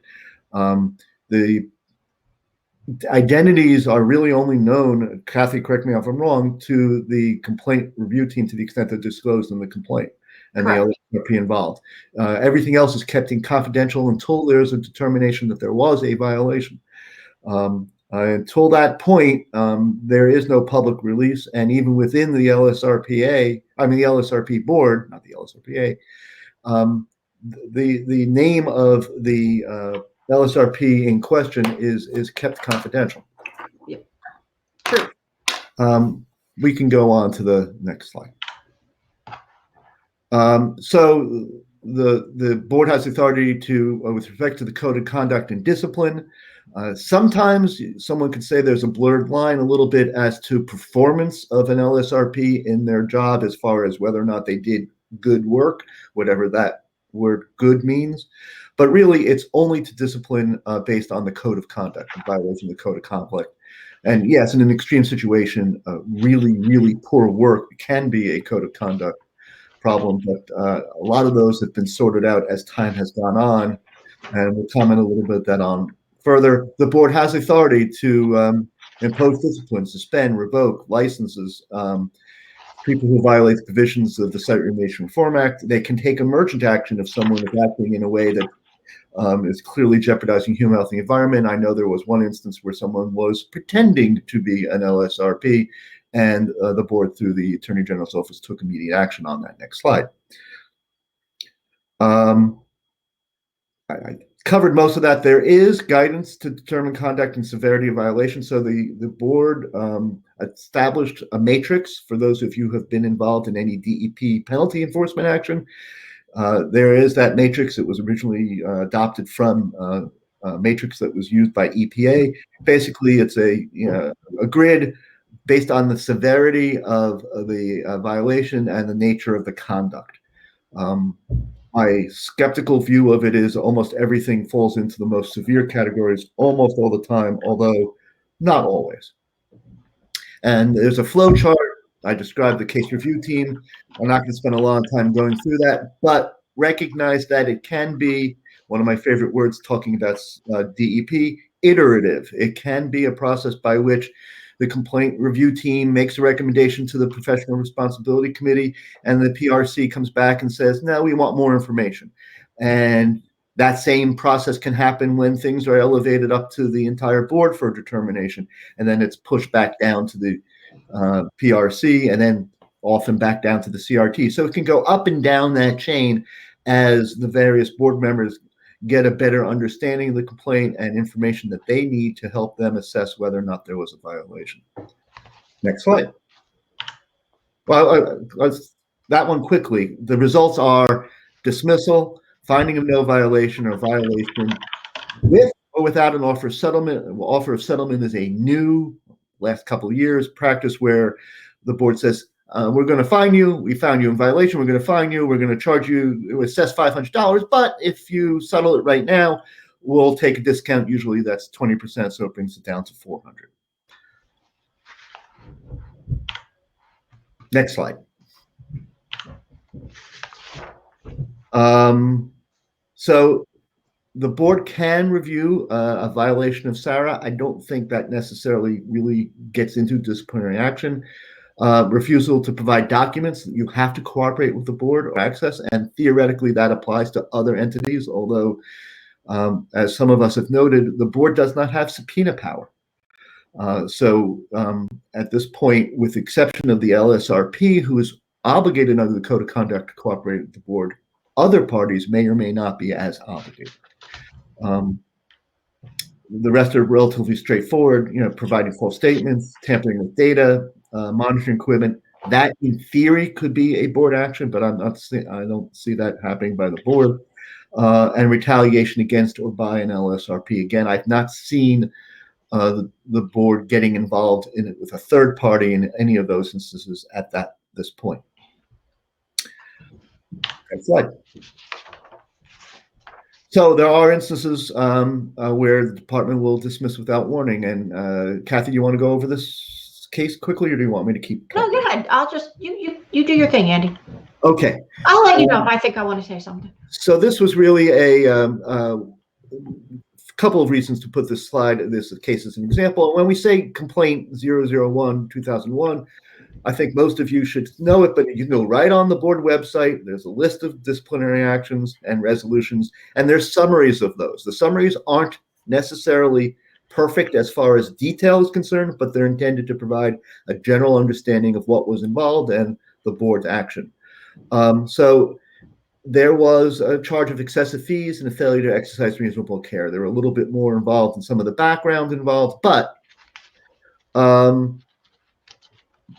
the board chose not to get involved and has consistently not gotten involved in concerns regarding excess fees. However, the LSRP failed to file a retention form.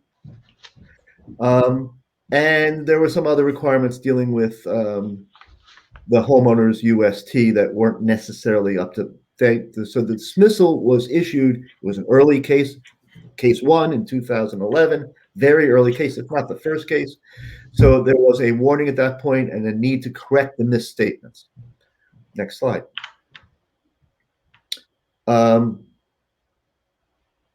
So in case 4 of the same year, the client went through, and it was basically a contractual dispute. It was really about the amount of the work and what was to be done and whether or not the scope of work was done. The lesson for LSRPs, which many of us have repeated in the past, is document the scope of your work with your client. Whether it's a sophisticated client and certainly with a less sophisticated client, you should be careful to define what your scope of work is. You're not there to solve every problem in the world and necessarily every site remediation problem. And when you're dealing with an AOC specific, you need to be clear that that's what you're dealing with, so that if there's an issue with your client, with the department, or with the board, or a complaint issued that the board is investigating, you're able to say, here's clearly what I was asked to do, and this is what I did, this is what I didn't do. There were, if I remember correctly, there was some issues associated with how waste was disposed of. So I might be confusing this with another case, but I'm pretty certain that this is this one. And there was a $1,000 penalty because of the misdirection of how certain materials should have been handled, and the penalty was imposed, and an obligation to obtain additional training. I haven't seen the board do that a lot. I know a lot of other disciplinary boards, particularly the boards in the medical field, dental, medical, chiropractor, et cetera, they will do sometimes a less specific, they don't suspend, they don't fine, but they do require additional training. And in some instances that you work for a period of time under the supervision of someone else. That hasn't happened yet, but certainly it's a tool available to the board. Kathy, anything else? Okay. Nope. This is a landlord Doing this for you. dispute, really, that spilled over into a complaint. The tenant's LSRP was doing certain work. The landlord was not happy with that. There was a insistence that the landlord that the LSRP should have been more specifically oriented to some of the landlord's concerns. The LSRP did not. The board did not get involved because it wasn't a question of the LSRP's failure to use their independent professional judgment. It was really a question of, you can't necessarily serve two masters. And in this case, the landlord and tenant have different views, and the board decided that's not part of our purview. Agreed. I think as we're going through these, I think there's some lessons learned we can talk about that are broader than the individual case. And my note on this one is that sharing information is important. In this instance, it was found that that was not the case, that there was a problem with sharing and communicating, but there are definitely instances where I can envision an LSRP refusing to share information with another LSRP who either is also working on the site or who is a subsequent LSRP who's taking over, where that could end up in a complaint and may be something that the board would adjudicate on. So make sure, as is appropriate, as in consultation with counsel and the client, that you are making sure that technical information is being conveyed to other LSRPs who may have a need to know them. And, we can get into a rabbit hole with that because we've had discussions on the responsibility to disclose data, not necessarily between LSRPs only, but to other parties. And for example, if I am given summary of lab data, it's not always valuable because you don't have the QA/QC behind it to understand it fully. You don't necessarily can understand data unless you can see sampling points. If I don't know the sampling points are surveyed or not surveyed, is that really data I'm ready to turn over if I'm an LSRP? There are a lot of little purviews in there. The point is that when you start becoming an obstacle to someone else doing work that's necessary to protect human health and the environment, it should raise concerns on your behalf. I'm not saying that's the only time you should be sharing information, but certainly if you're running into that situation, you're running into the potential that you're going to be brought up and should potentially be brought up for not hitting that code of conduct letter A of protecting human health and the environment. And there isn't a clear line in a lot of these issues. Let's move on to the last slide because I see what's supposed to be done by 10:55. Skip ones that aren't as important. I don't know. We usually do, but I have something. This go one ahead on this one, yeah. Yeah. So I mean, it's not so much the case where there was an LSRP who, I'm sorry. My point on this one is that the LSRP was not necessarily as clear as they could have been on what the scope of their remediation was. The LSRP did not end up making a false statement. It was dismissed, and it had to do with, there were a lot of complicated factors in it, but the point I like to make is that you really need to be clear in your documentation what you're doing, who you're working for, why you did it, and that is what allowed the board to dismiss this complaint. Andy, do you want to dig in more in the weeds on this one? But No, that's key. Definitely key. I said that earlier, define your scope and understand your scope and make sure other people are on the same page with you with regard to that scope. I don't remember all the details for this one and what we were going to focus upon for this one. I think it brings up the topic, though, that was discussed in the chat and briefly earlier, and that is performing a site visit. It's really hard to justify that you're exercising reasonable care and diligence without at least having been to the site, and not as it was in one of the cases where we brought a suit against an insurance carrier where their adjuster did a slow drive-by of the site. That's where we ended up settling the case quickly when that testimony came in. That's not adequate. Could you glean a lot of information without having visiting a site? Yes. Is it the same? No. Context is so important. And when we're going over these slides and the complaints, recognize that each of these enforcement actions, with a couple of exceptions, which are really black and white issues, are really fact sensitive. And fact sensitive means an understanding what's going on the site. And one of those aspects is performing a site visit. And I will point out that in the regulations, the only time an LSRP is required to visit a site is if they're taking over the site for another LSRP. Obviously, it's a great idea. You should go visit your sites. You are allowed to use a representative to do those visits for you, but you're relying on someone else's judgment, and you should be sure that they are doing an adequate job for that site visit. Okay, next slide. I gotta get back in the window. Okay. So the theme from this one is that there was a lack of diligence by the PRCR, allegedly, to conduct a vapor investigation. And the LSRP was brought in to that issue, saying that the LSRP hadn't performed what was necessary. And really what the facts came out to be was the LSRP didn't have access to be able to do that, whether it was from their client or from another party. This dismissal really comes down to, or the finding of no violation, LSRPs can't do what they can't do, meaning if they can't get to the site, if they don't have the ability to do stuff, if they don't authorize to do certain work, they can't be held responsible for that work not having been done. Obviously, documenting your efforts to make sure that you ask for those things, whether it's access, whether it's permission, whether it's authority, that's important. But the fact that you weren't able to do so doesn't mean that you violated the code of conduct. The key for so many of the dismissals that we see when it comes before the conduct committee is if you have written a proposal or sent an email or some way communicated with your client what their obligations are and what their timeframes are, if they choose not to do it, it's not your fault.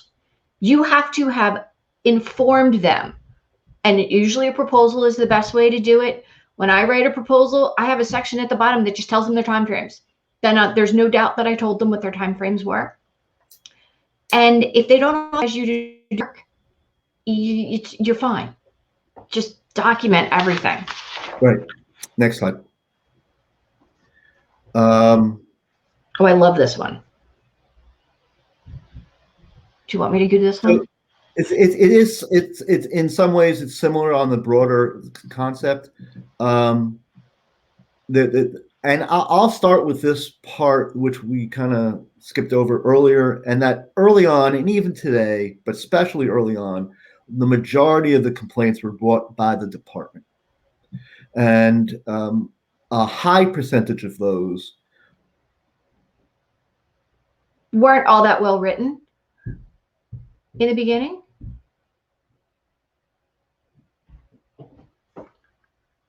Uh-oh. I think Andy's frozen. Andy's frozen. All right, well, I'll keep talking. So this one was brought by the department, and I think the point Andy was trying to make is that in the beginning, a lot of complaints came from the board or from the DEP, and they didn't really have a great process for vetting them, for formatting them. They do now.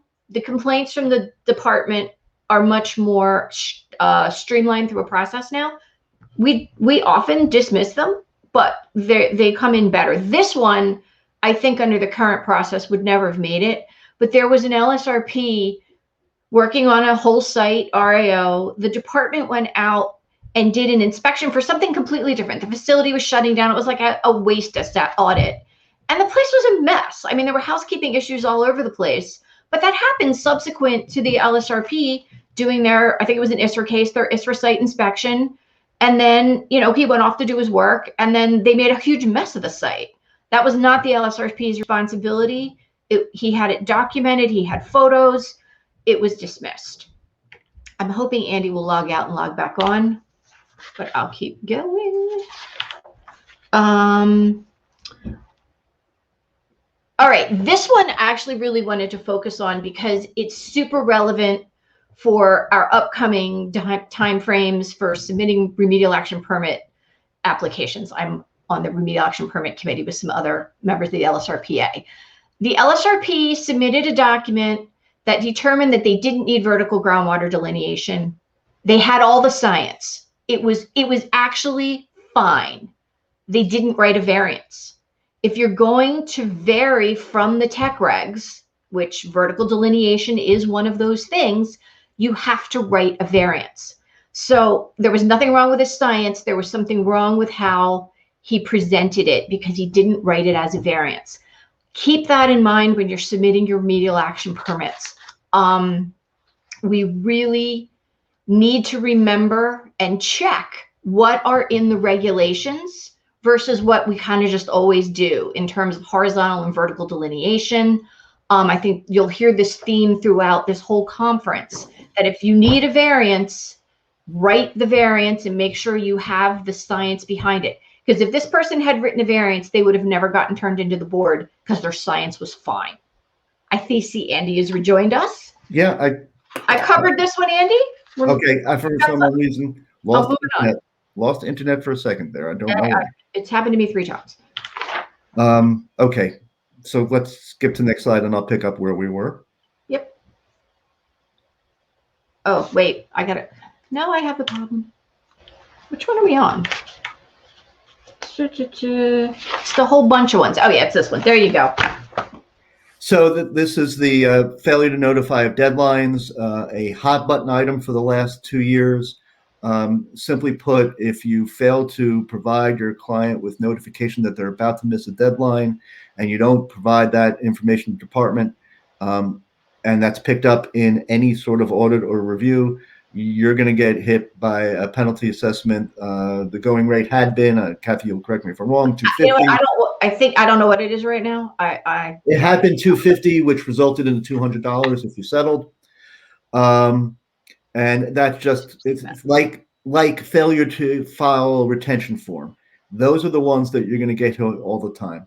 I'll use this opportunity for the reminder that if you're an LSRP and you're not at least monthly checking your comprehensive case report on DataMiner, then you're allowing yourself to be open to unexpected penalties and fines.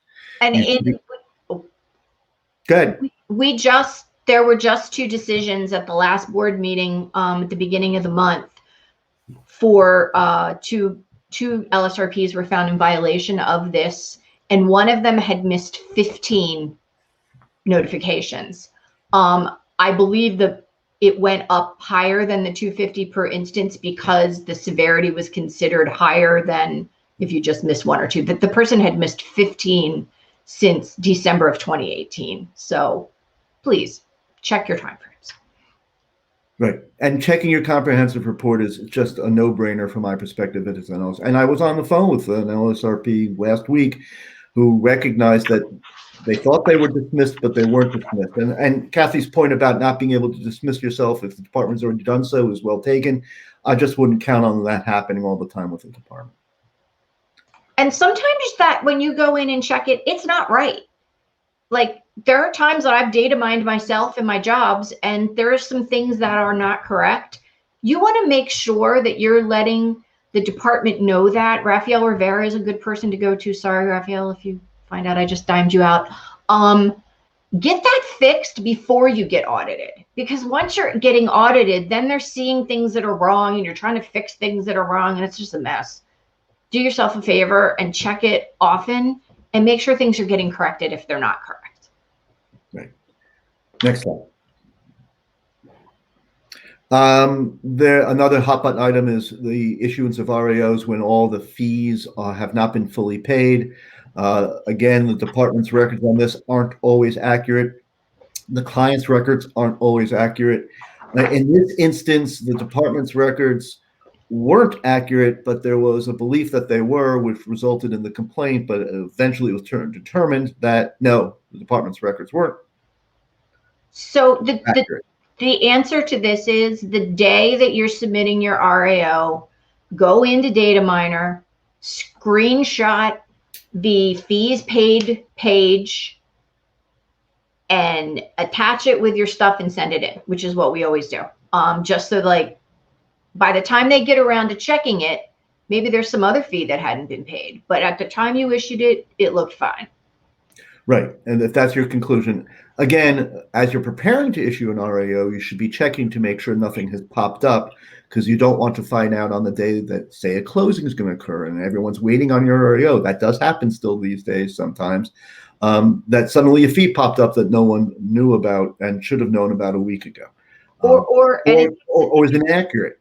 If you mail in a check, I had to wait like 2 months towards the beginning of COVID to issue an RAO because the client finally paid their fee, mailed it in, and it took almost 2 months for it to get registered that it had been submitted.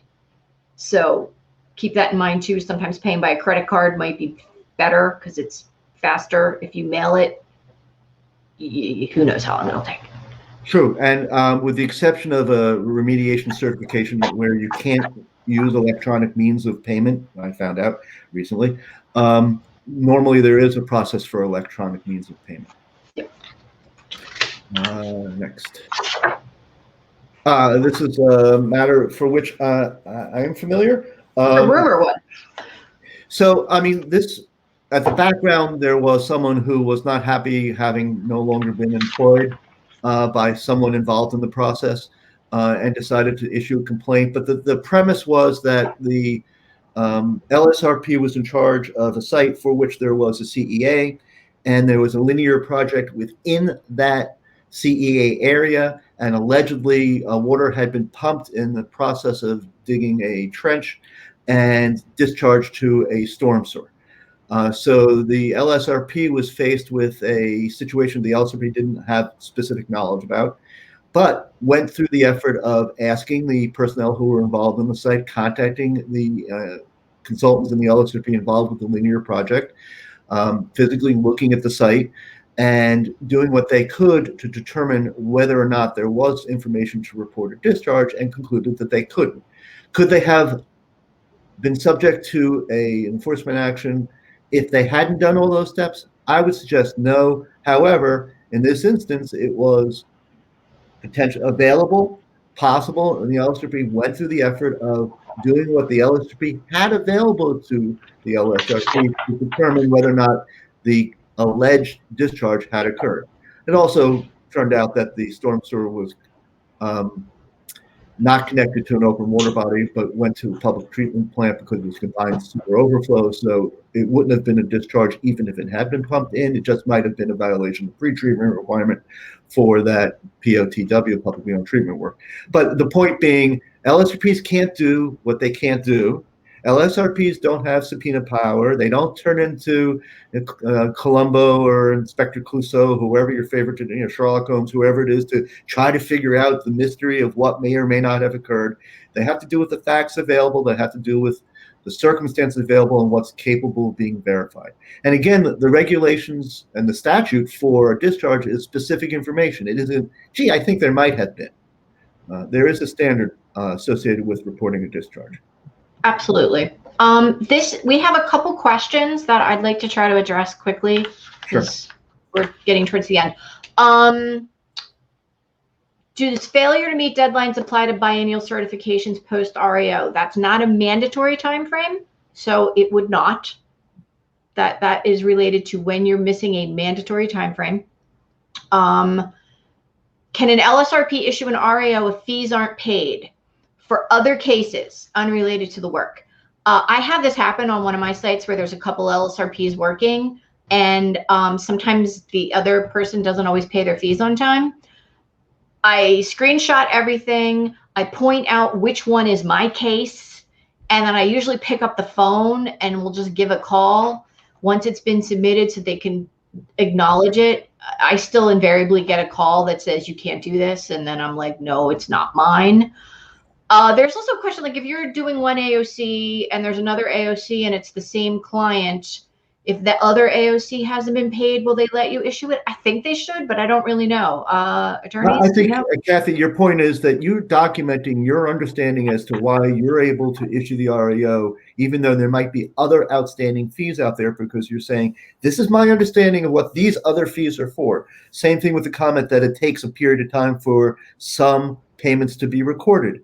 Again, there's an assessment of $500, and here's the payment of $500, and it's correlated to that. To your REO, yeah. To your REO. If it turns out that, oh, that was a different $500 payment and they kind of got lost in the mix of all the different various payments and delays in payments, I can't speak for the board. Obviously, I would suggest that the board would be hard-pressed to find a violation if the LSRP diligently made inquiry and made an error in connecting the dots as to which payment was made when. I totally agree. But if you've got one that's complicated or has got more than one case going on it, start looking into it more than 20 minutes before you're ready to issue your REO, because sometimes it takes a while to get it sorted out. Right. Or, Kathy, please. can you scroll up to Dan Gardner's question? Gardner, I only see the phase 1 question that we're kicking for another day. That's the one. Are we talking about now? Or are we going to talk about it in our next segment? Let's do it right now, and then we'll go to the poll question. All right. I will give my perspective, and then Andy can completely obliterate my perspective with his perspective. Can you read the question? The question is, if an LSRP is involved in phase 2 due diligence for a prospective purchaser and contamination that is not an IEC is identified above regulatory standards, is there an obligation to report results to NJDEP? Now, I'm trying to understand the fact pattern before Kathy gives her answer, and that is, it is an LSRP who's not otherwise involved in the site, just for the prospective purchaser, and discovers contamination identified above regulatory standards. And I'm assuming that contamination hasn't been previously reported to the department, because I will, based on a couple of the slides we kind of skipped, you're not obligated to report something that's already reported unless it's a new discharge. absolutely. Okay, go ahead. All right. So I will say that this has been a huge hot button issue where we usually get in great debates in this class and other classes and over drinks and on the weekends. And twice in December, I was participating in some virtual meetings. One was the Southern New Jersey Chamber of Commerce Environment Commission meeting. And then later, Flaster Greenberg was giving a day of legal education, and I was one of the instructors on a panel there. Senator Smith was at both of those. This question came up, and he unequivocally said, an LSRP always has an obligation to report a discharge that they have identified. So he said, I don't know why this is still a question. It was a problem before. Sarah 2.0 made it perfectly clear, which I think we can all agree is not exactly the case.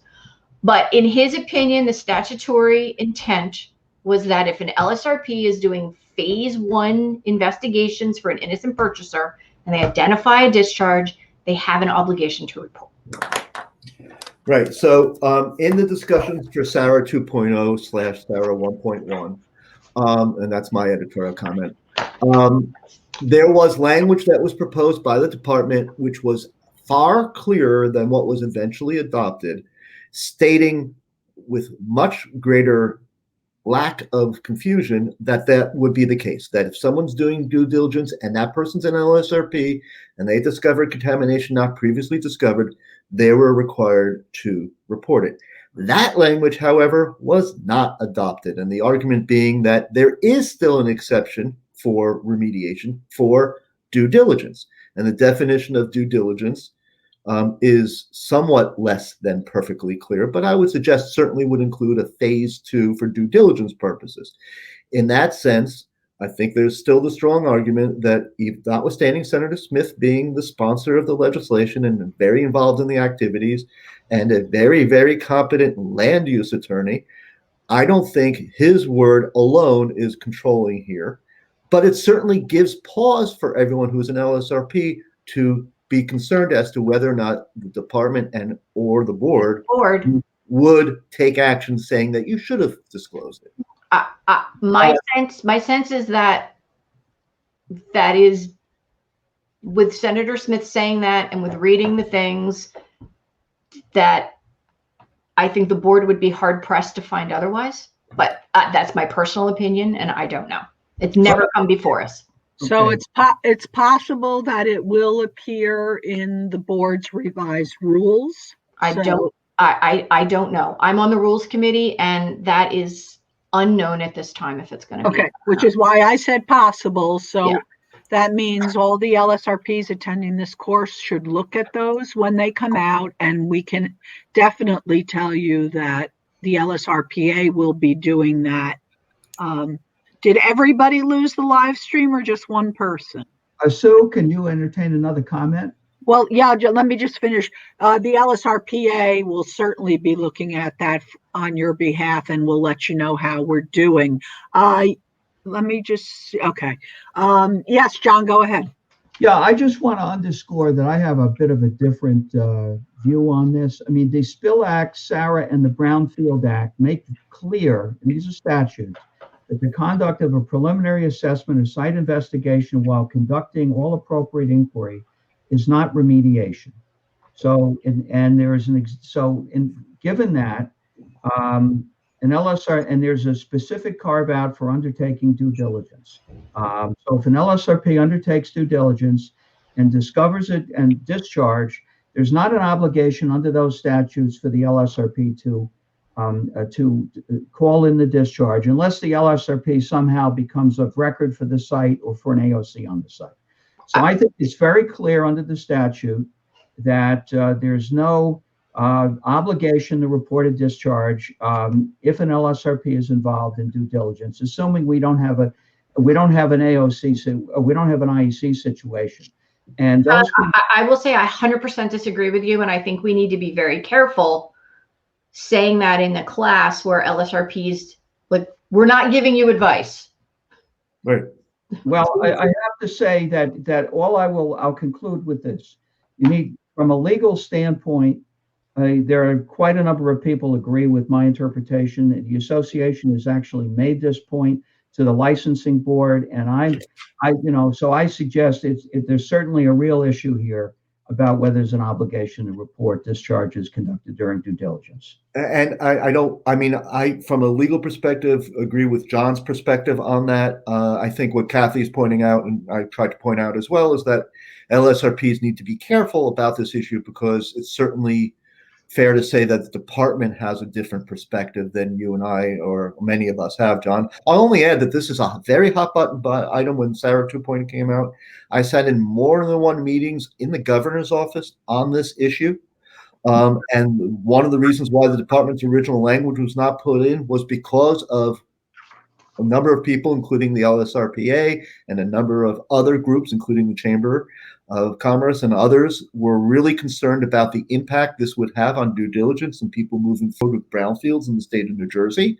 The fact that Senator Smith has one perspective and the board may have another they are not the final arbiters as to what's law and not law.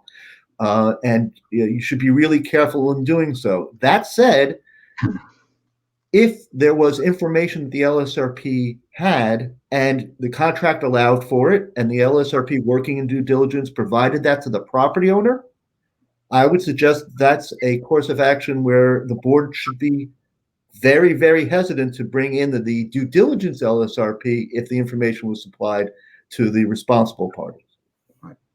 So we have one last poll question that we have to get to, but it looks like Kathy dropped off. Am I missing her somewhere? Renee and Richie, can you show do you have the poll question? Is it showing right now?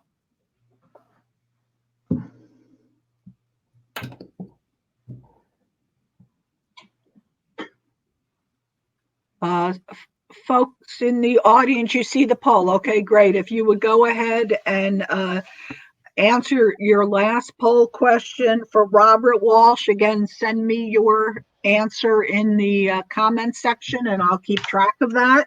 And John Gear and Richard George, I'm hoping you can do it. It's on the screen. Do you see it?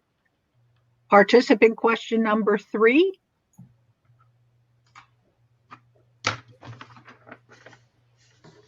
Okay, Yay, Robert's got it. Awesome. excellent. So for Richard and John, if you need, I don't think you need me to send it to you. Hopefully you're seeing it. Yes, John is seeing it. Okay, great, perfect.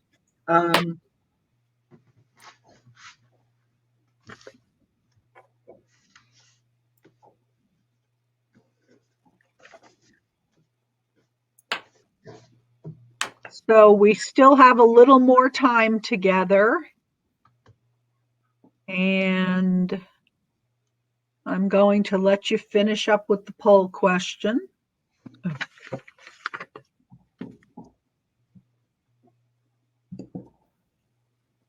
Okay.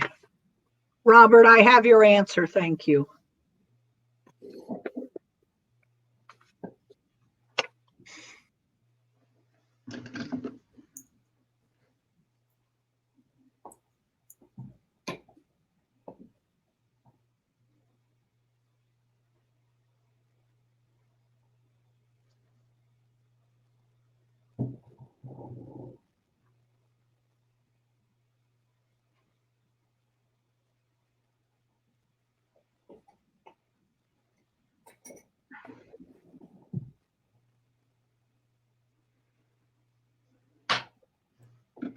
Are you all set? John B. John, if you have you done the other 2 and you just can't answer question 3, in which case you can email it to me, or do you need to do all 3?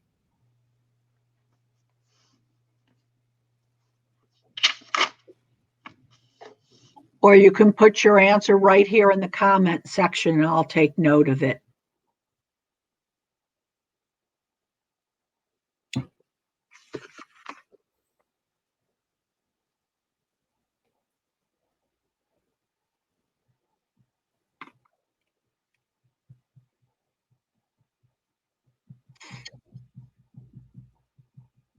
I'm going to suggest that we close the poll.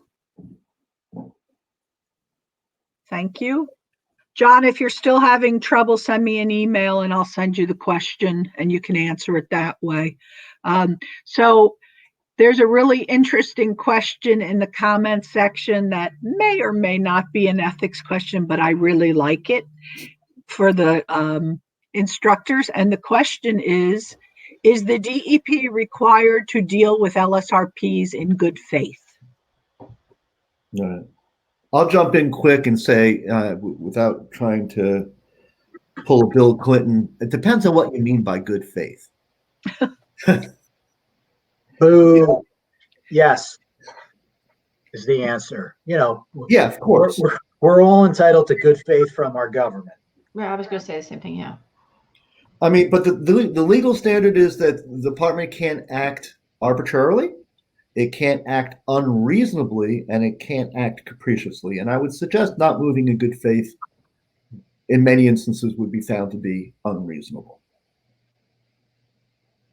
Yeah, I would agree with that.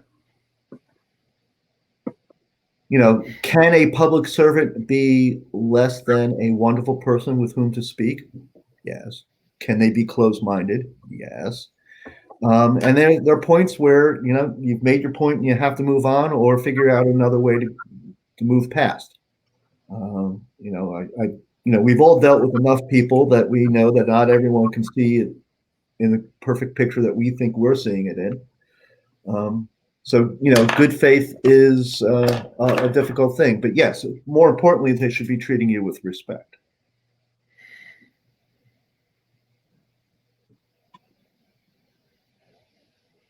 Okay, and then I noticed that there are comments and we totally agree with you that, and let me just find it because it was, I liked it. Paul Kenny, who wins the prize for using behooves. it behooves the LSRP board to give clear direction on the issue of LSRPs having to report discharges during transactional due diligence. Others agreed with him. We agree with you too. We're looking forward to clarification. Kathy, we'll wait and look at the draft regulations just like everybody else will. Yeah, let me just cut in for a second here. Sure. One of the interesting events of last year was a board meeting, the LSRP board meeting, in which I think about 20 to 30 LSRPs showed up to provide, I don't know if it's testimony, but at least provide public comment to the board on this issue. And I thought that was a very effective way to communicate with the board. And I appreciate all the people that took the time to get involved in that. I think a number of issues were discussed or raised to the board, and I think that was a really important meeting. We'll see if it has an impact as we move forward and actually review proposed rules. It's going to be a while, but I agree. Yeah, and I'll add, though, that the licensing board isn't the only entity that really should be weighing in into this discussion. It affects a lot of other issues. That's why there was so much back and forth, including the governor's office, on the legislation and the issues associated with it. There's a strong public policy argument, I guess, in a lot of different directions. But one of which is that it's really hard to get buyers to buy brownfield sites without them doing investigations. And it's really hard for sellers to allow people to do investigations if it's going to raise issues that they don't think exist or they're not ready to deal with right away. So they don't allow people to do investigations. And if we cut off the LSRPs, we're losing the best people to help understand the issue. We've heard the argument, Andy. I don't know where it's going to fall out. I just don't. Okay.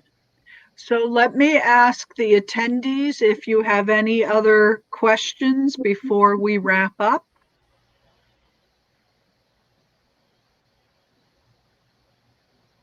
I'm going to ask you another question then. If we were to redesign this course and make it longer than 3 hours because there's a lot of good material to cover, would you be interested in a course that is longer than 3 hours? And or should we do more than one type of ethics course? Perhaps, Ethics 101 and Ethics 201. If you want to shoot us some comments in the comment field, that would be very helpful. Mr. George, you're not quite done. And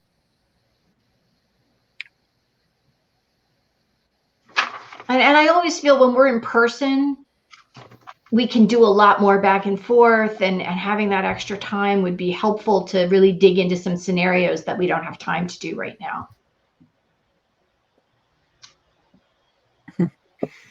And maybe the last hour could be optional for people like Eric, who feels he has enough. Okay. Well, this is helpful, and the complex case studies would be something we'd want to do. We also had an idea of breaking out and doing team case studies with the participants being part of a team and then reporting to the crowd. So look for that in 2022, perhaps. The speakers, any final words? No, I mean, if anybody's got a couple other questions, they're welcome to stick them in the chat, and we could cover that. Yep, I'm seeing answers to my questions. So I want to take this opportunity to thank you all for attending. I'd love to hear some feedback via either the conference platform, or you all know my email address. Let me know how this worked for you virtually. Please join me in thanking our speakers, Kathy, John, Scott, Steve and Andy. I don't know if we as the LSRPA are as good as we should be in thanking all of our presenters who help us put on the continuing ed courses. They dedicate their own time. Unlike a lot of continuing ed providers, we don't pay our speakers. We eventually try to buy them a beer at some point, but they spend a tremendous amount of time working on these courses for us and for you. And by having them as active members willing to volunteer their time, it helps us keep the costs down. So we really do appreciate their time and their expertise and the balance of LSRP perspectives with legal perspectives on this topic. And let me just see if anybody has.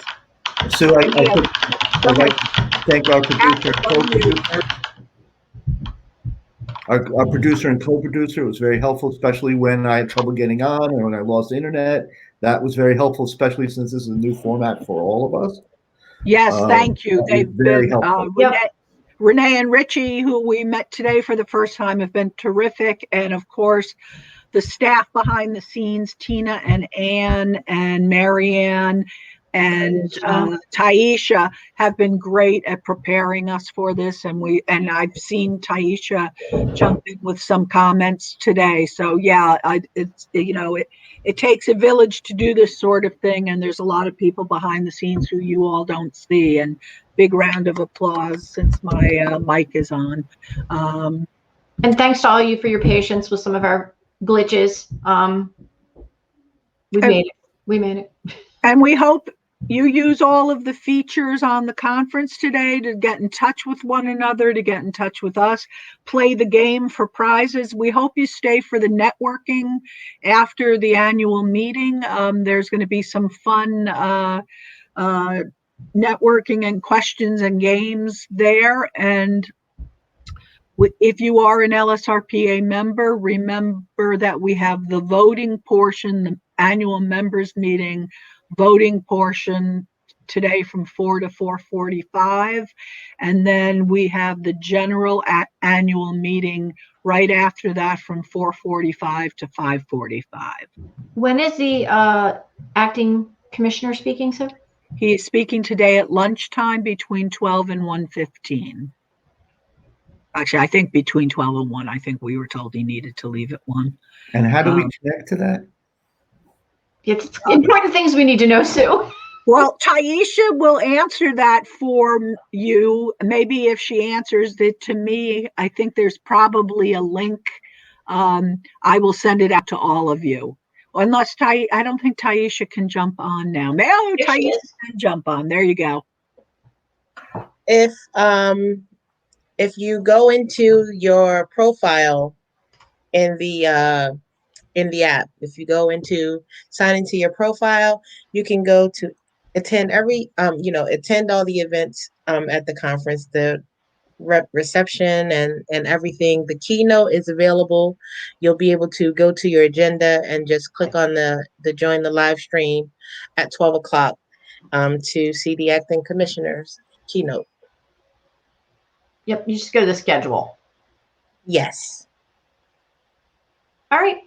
Thanks, Taisha. Thank you Thank all. you, Great everybody. presentation. We hopefully we'll see you later today or tomorrow or both. That would be great. Thanks, everybody. Thanks. Have a good day. Take care. Have a great day. Bye now.